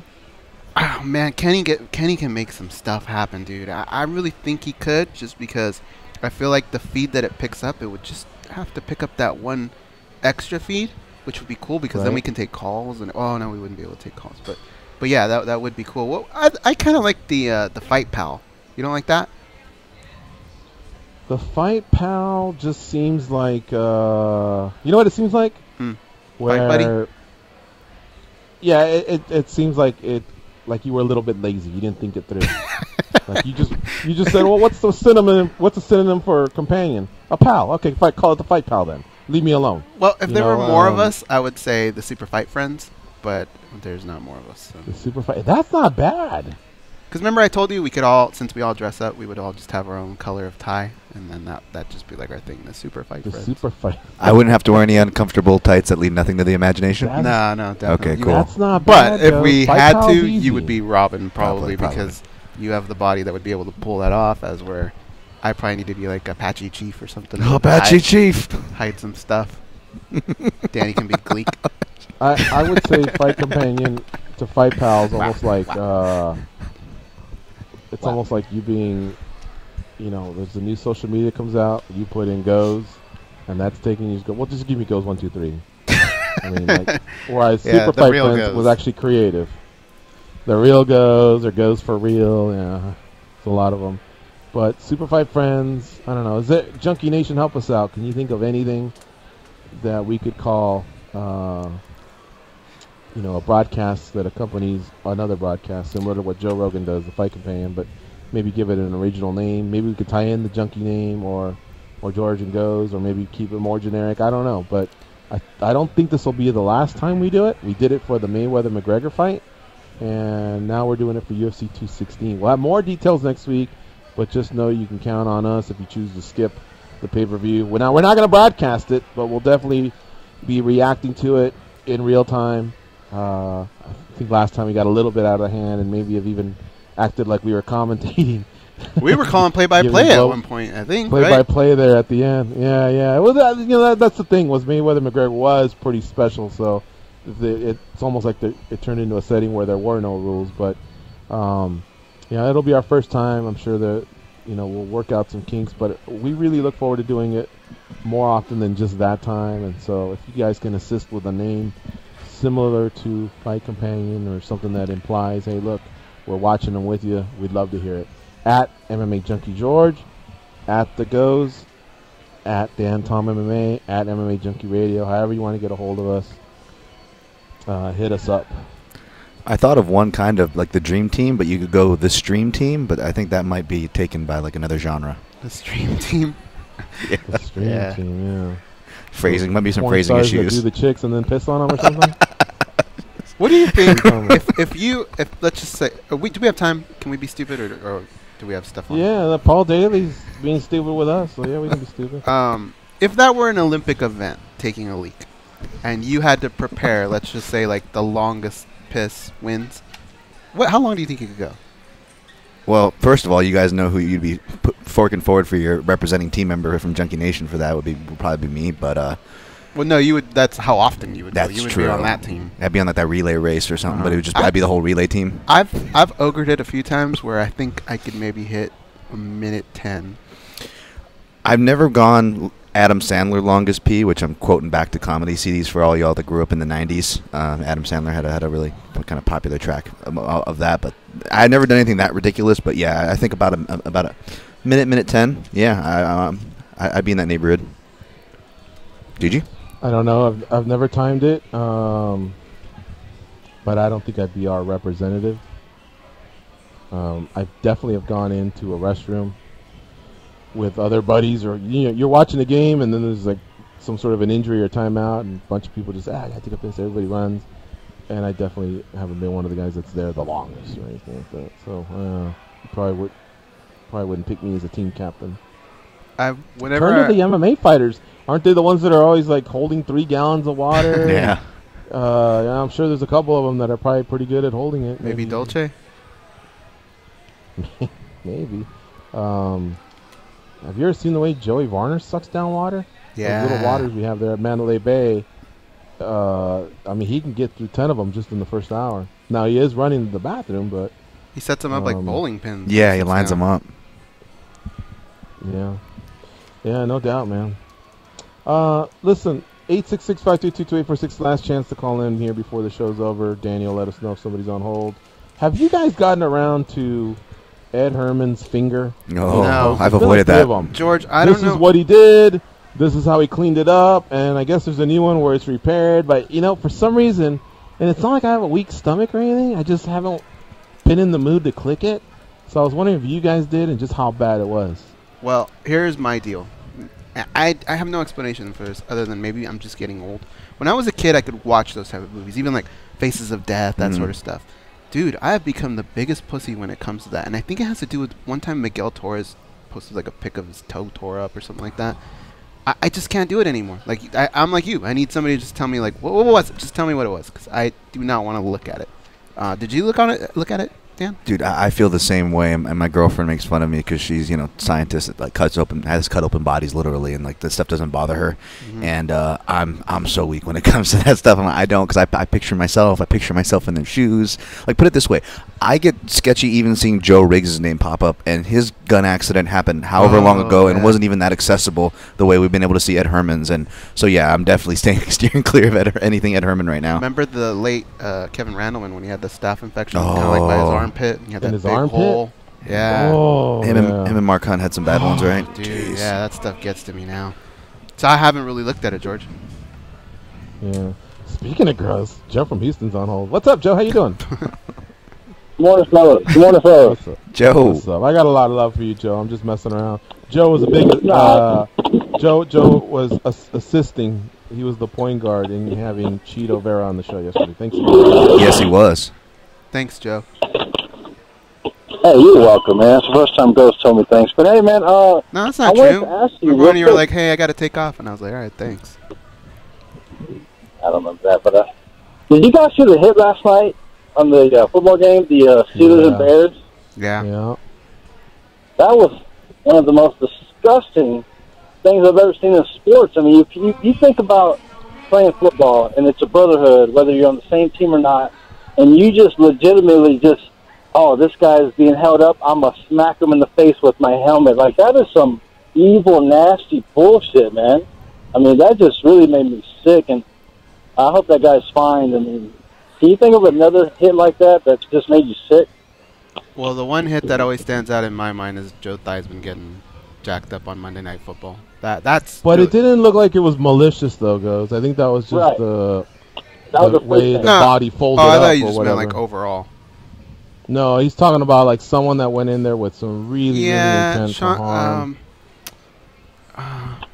Who's one that's just really, really bad? Didn't Seth Joyner have a few of those? Well, what I just don't remember them by name, but you can tell when those big defensive linemen kind of come up and they're trying to put their helmet in their chest, but they know that their helmet is going to creep up into your jaw, and they nail the quarterback that way. So I have, Joe. I just can't think of any. I mean, with names, but remember Troy Aikman in got soccer, hit you can tell. What's that? I think Troy Aikman, didn't he get hit out of bounds, like a couple feet out of bounds by someone once? That I think he went like flying. That looked pretty malicious.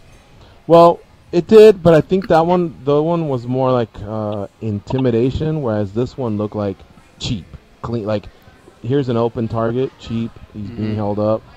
And and what's his name, Nganakan Sue or whatever? He's had some pretty bad ones.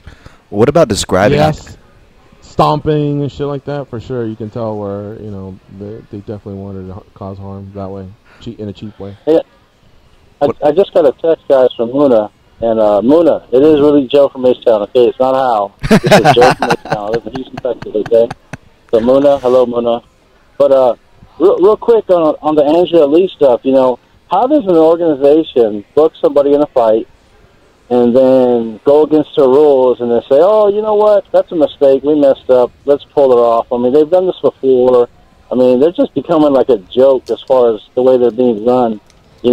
That's not, unprofessional, telling a girl that she's going to fight and then pull her off the next day. I mean, don't these guys know their own rules as far as USADA, drug testing? I mean, what do you guys say about that? We discussed this earlier, and so I think, my point was Jeff Nowitzki works for the UFC, and I would think that he would have caught that, as far as like the matchmaker or maybe the person that put the fight out, imagine all this happened very quickly, so it could be that they just went and they cut through the steps of formalities or vetting or whatever. But when you have a guy like Jeff Nowitzki that's just committed to working for the UFC and USADA, you would have thought that would have been caught. So yeah, that was a mistake there on the UFC's part. But I imagine the matchmaker was told, hey, there's a spot open. Let's get this done. He's worried about the contract. Everybody else is worried about, making sure she's got her medicals. And then lastly, this popped up, and it's a little bit of an embarrassment, but, it happens. I guess they'll just learn from it going forward. Yeah, real quick before I get out of here, any memories, I know you guys have talked about it before, of the Playboy Mansion. Half just passed away and danced up or put up an article, old pictures, and you guys have been reminiscing a little bit. Any other memories maybe that you haven't gotten into as far as meeting Dan Stuff for the first time and attending the Playboy Mansion? Man, that's all I got, man. You guys have a good weekend. Okay, we'll see you. There's a ton of them. Well, I mean, obviously the first one's got to be the 2 fights that night that we were all involved in, I guess. A lot of people don't know this, but to get to the Playboy Mansion, you have to actually go to UCLA, and then you board these little shuttle buses, and those are the ones that take you up to the Playboy Mansion. I just realized, do we have one more break, Danny? Yep. All right, let's take this break. When we come back, we'll see. Maybe we can stay a couple minutes OT and talk about it, because there are some memories from that trip for sure. And today's the actual 10-year anniversary of that fight card, Strike Force at the Playboy Mansion. So we'll be right back after this break. You're listening to MMA Junkie Radio on Sirius XM Rush 93.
Joe Riggs fought on that card.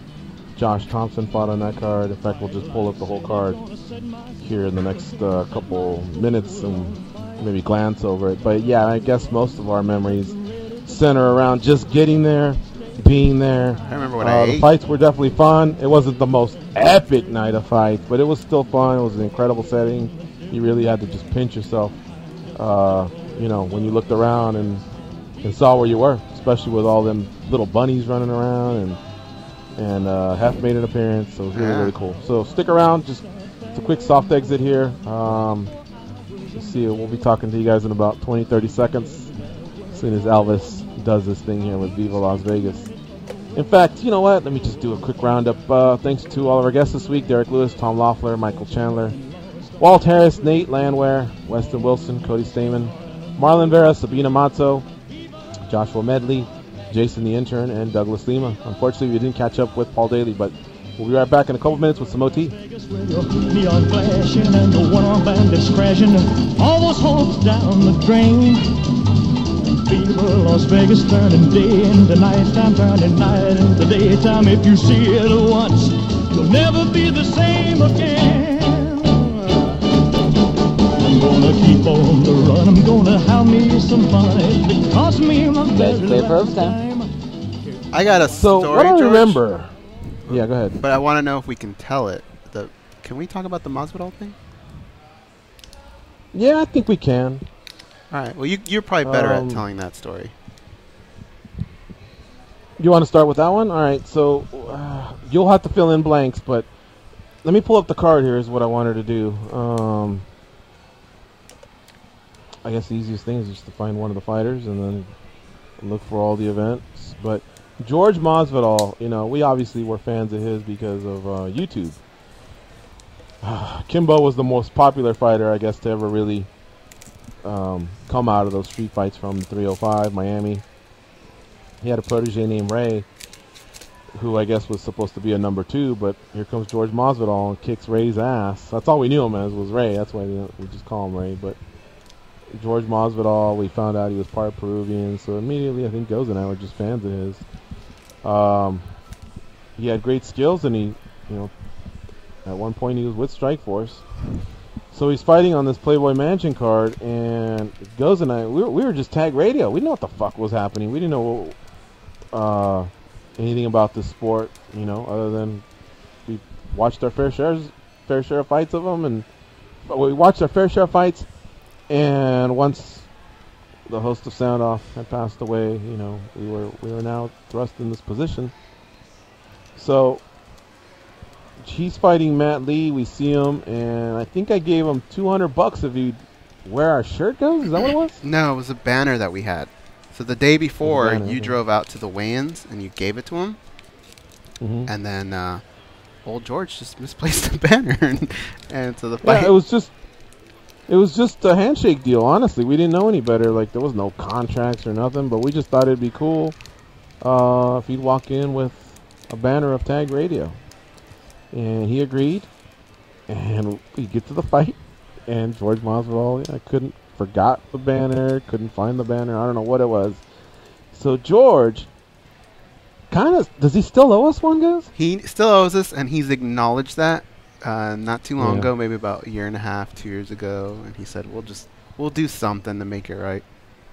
But he's so cool that, it's like... Yeah, it's no big deal. I mean, if he does it one day, great, but...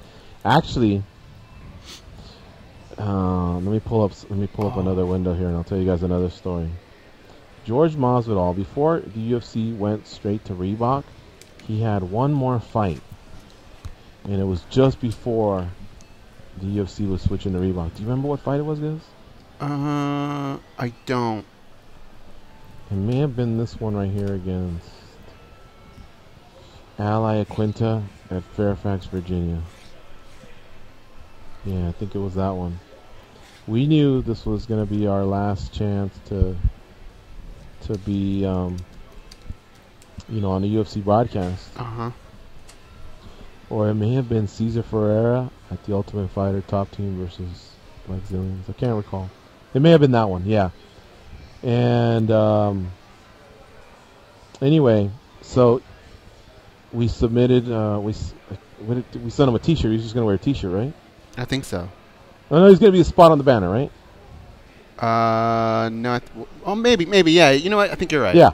It was a spot on the banner, and then one of the UFC officials declined it because we were basically an outlet. You couldn't do it. So 8 years later, 8 years after that Playboy Mansion, we were still trying to sneak in away and get our presence there on a banner, and the UFC shut it down because by then we were Junkie Radio, and that's obviously very recognizable. Who knows if we could have snuck in Tag Radio, but we were just hoping that whoever was policing that day would maybe miss it. But anyway, back to the Strikeforce card. It had Bobby Southworth from the original Ultimate Fighter versus Bill Mahood. Gilbert Melendez fought. Joe Riggs fought Eugene Jackson. Josh Thompson fought Billy Evangelista. George Masvidal, Falanico Vitali, Daniel Puder, Dewey Cooper. Dewey Cooper's now Kevin Lee's head coach. Yeah. Yeah. So we're there at that card, and a couple things that stand out was, Masvidal forgot that banner. Another thing was we were at the weigh-ins, and I remember, do you remember, guys, it took forever? Strikeforce used to do it backwards, where I think the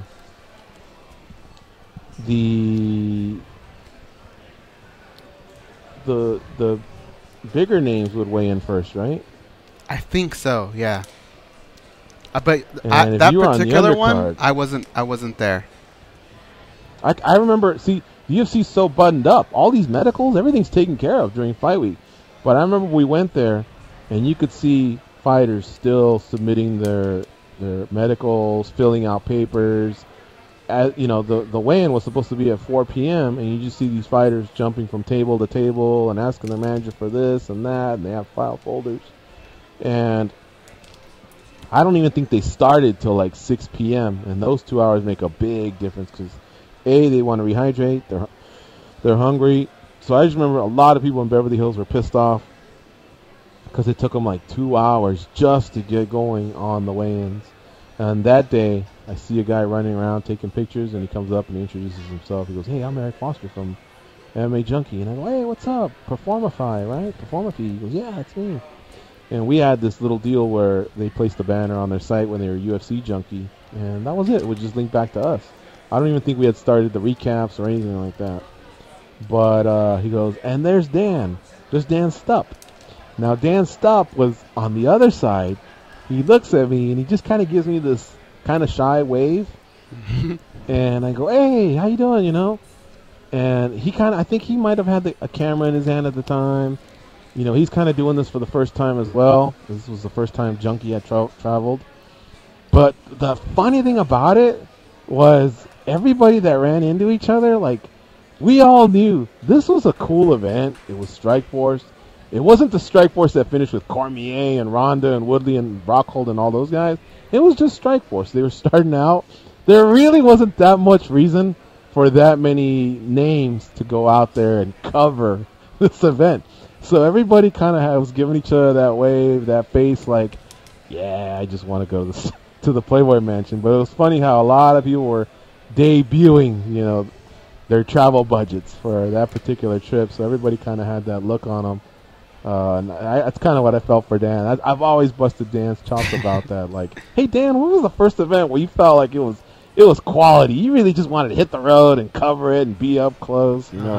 He starts laughing because he knows that, Now, to his credit, I think at the time there was still that little the freeze on Sherdog and Weekly, and I don't even know if Junkie was a big enough name, but a lot of the Full Contact Fighter, they just weren't getting the credentials. The credentials anyway. But that's a whole other story. But that just wasn't happening. So, to be fair, I think Dan may have wanted to try another event. I don't know if he would have gotten accepted because first we had to get out of that pickle of being UFC Junkie, and then we became MMA Junkie, and then John and Dan, a lot of the guys, they used to go doing using other outlets. Dan wrote for the Daily News.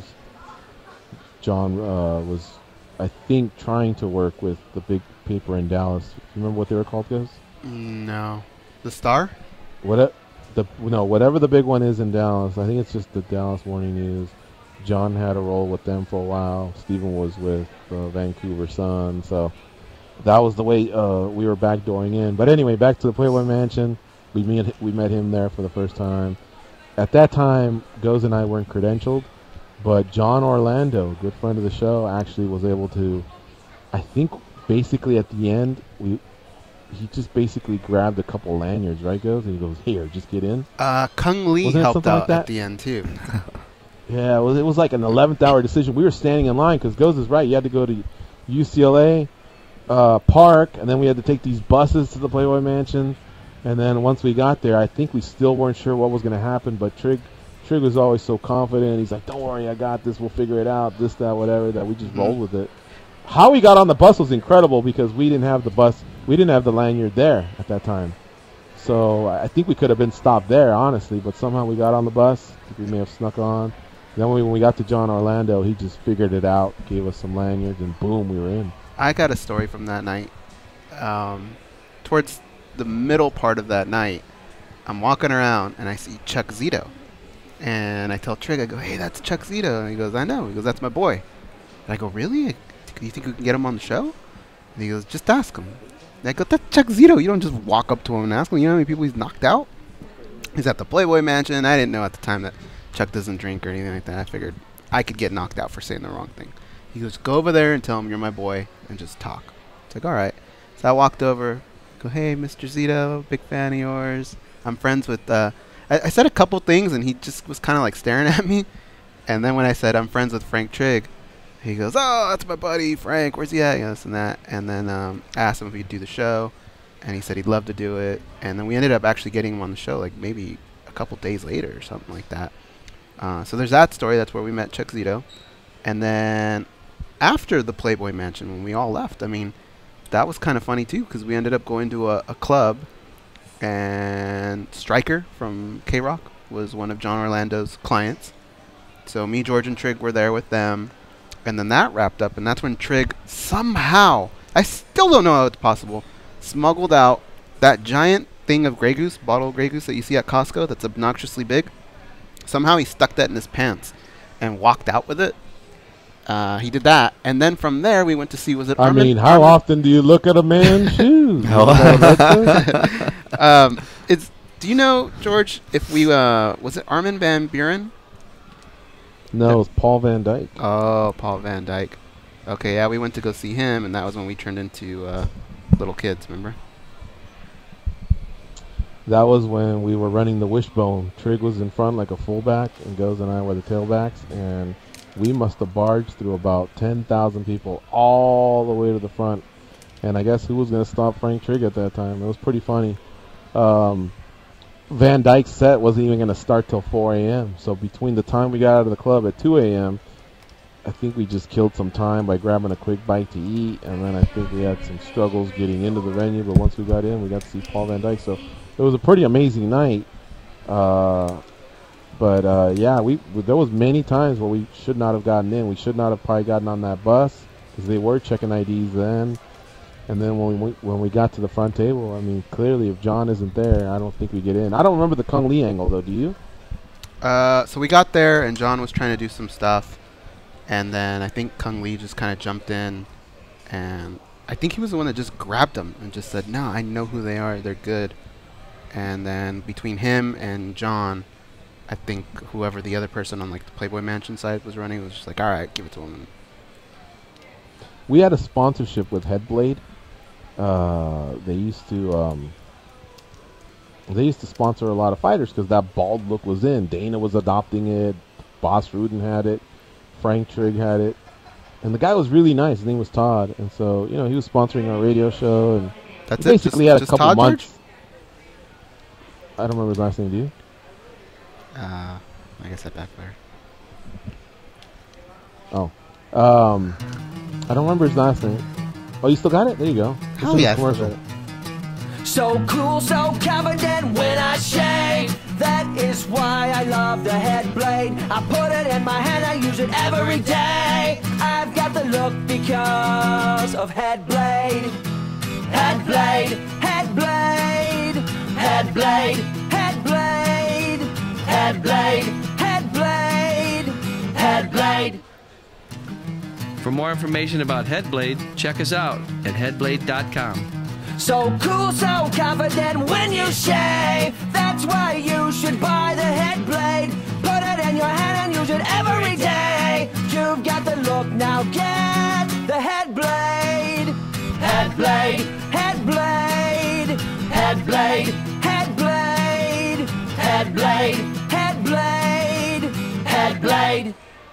blade. Dope, right? I loved it. That was great. Hey, George. So somehow we just kind of fell behind on payments. Yeah, you don't want me to tell a story? Well, I was going to say, we actually had a caller that we've had on hold for a little bit. Do you want to get him on? Who is it? Is it important? Yeah, I think so. What's his name? Chad. Oh, okay. Let's do it. Hey, Chad. What's up? What's up, guys? This is Chad Alquist. Almquist, sorry. I always mess up his name. But you long time listener, but never been on the show. It was awesome. You thought you were calling my personal cell, right? Because you and I are just tight like that. But this is actually the show. Exactly. Dude. I think we already have a scheduled visit for you. I think coming up. You can tell your brother about it. Nah, I didn't tell him. I was going to tell him after the show. I usually update George on what you and I are talking about at least a couple times a week, and today's one of those days. But yeah, me and Chad go way back, and today's his birthday. Happy birthday, Chad. Thank you, sir. That was awesome. Awesome to get a message from you. George, you don't remember Chad? Okay. Happy birthday, Chad. Thank you, sir. Thank you. Let me get away from a train here. Chad, he's the guy that does the canoe and trail adventures, George, and he would like us to go out there and do a canoe and trail adventure with him. Where's this at? Louisiana. Based out of New Orleans, mainly.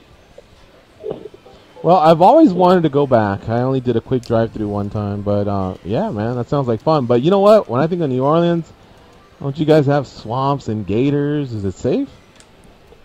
It is, because the area we paddle in, there is, nobody feeds them out there, so they're not coming up to the boat trying to get food. So it's always more dangerous. It's always more dangerous when, somebody's trying to feed them, and then they're coming up to the boat trying to get food. So obviously in a small group, like a canoe and a kayak and a small boat, we don't want them approaching us. We just want to be able to take pictures from them from a distance. So we're not going next to those powerboat companies throwing marshmallows and chicken to them. Little different experience. How often do canoes tip? Yeah, that was my next question, though. The canoe, I mean... So, well, we use kayaks for most people. If you don't have any experience on the water, kayaks are very hard to turn over.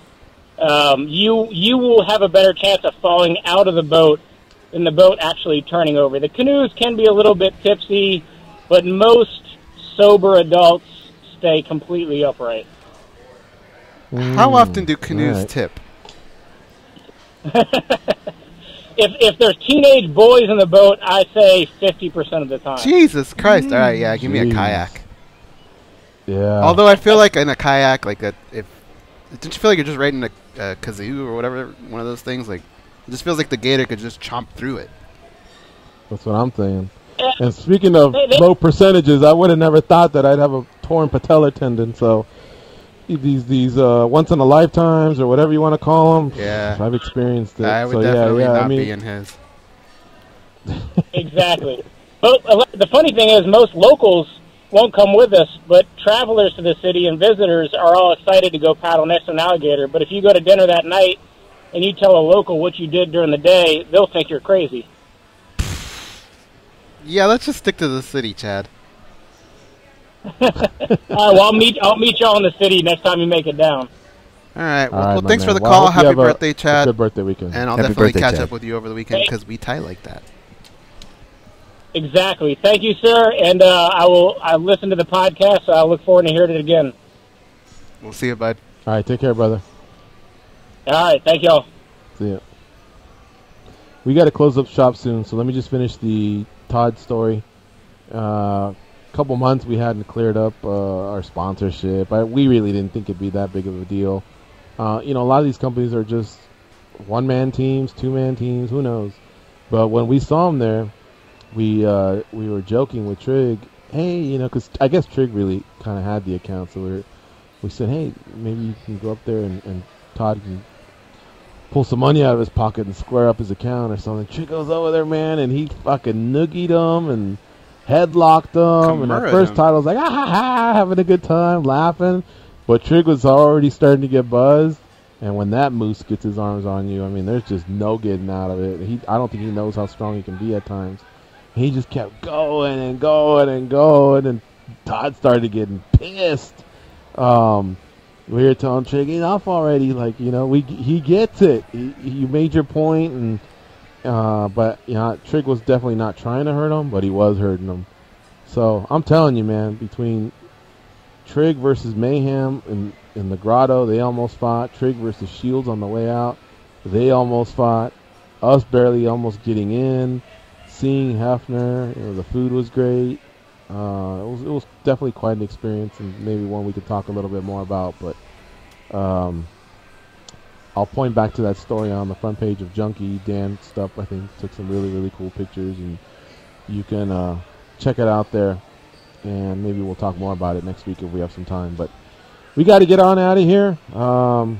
Keep it locked on Junkie throughout the weekend. You know, next weekend's fight week, so I'm sure there's going to be a lot of stuff going down here over the weekend as the fighters start to travel to Las Vegas for the pay-per-view.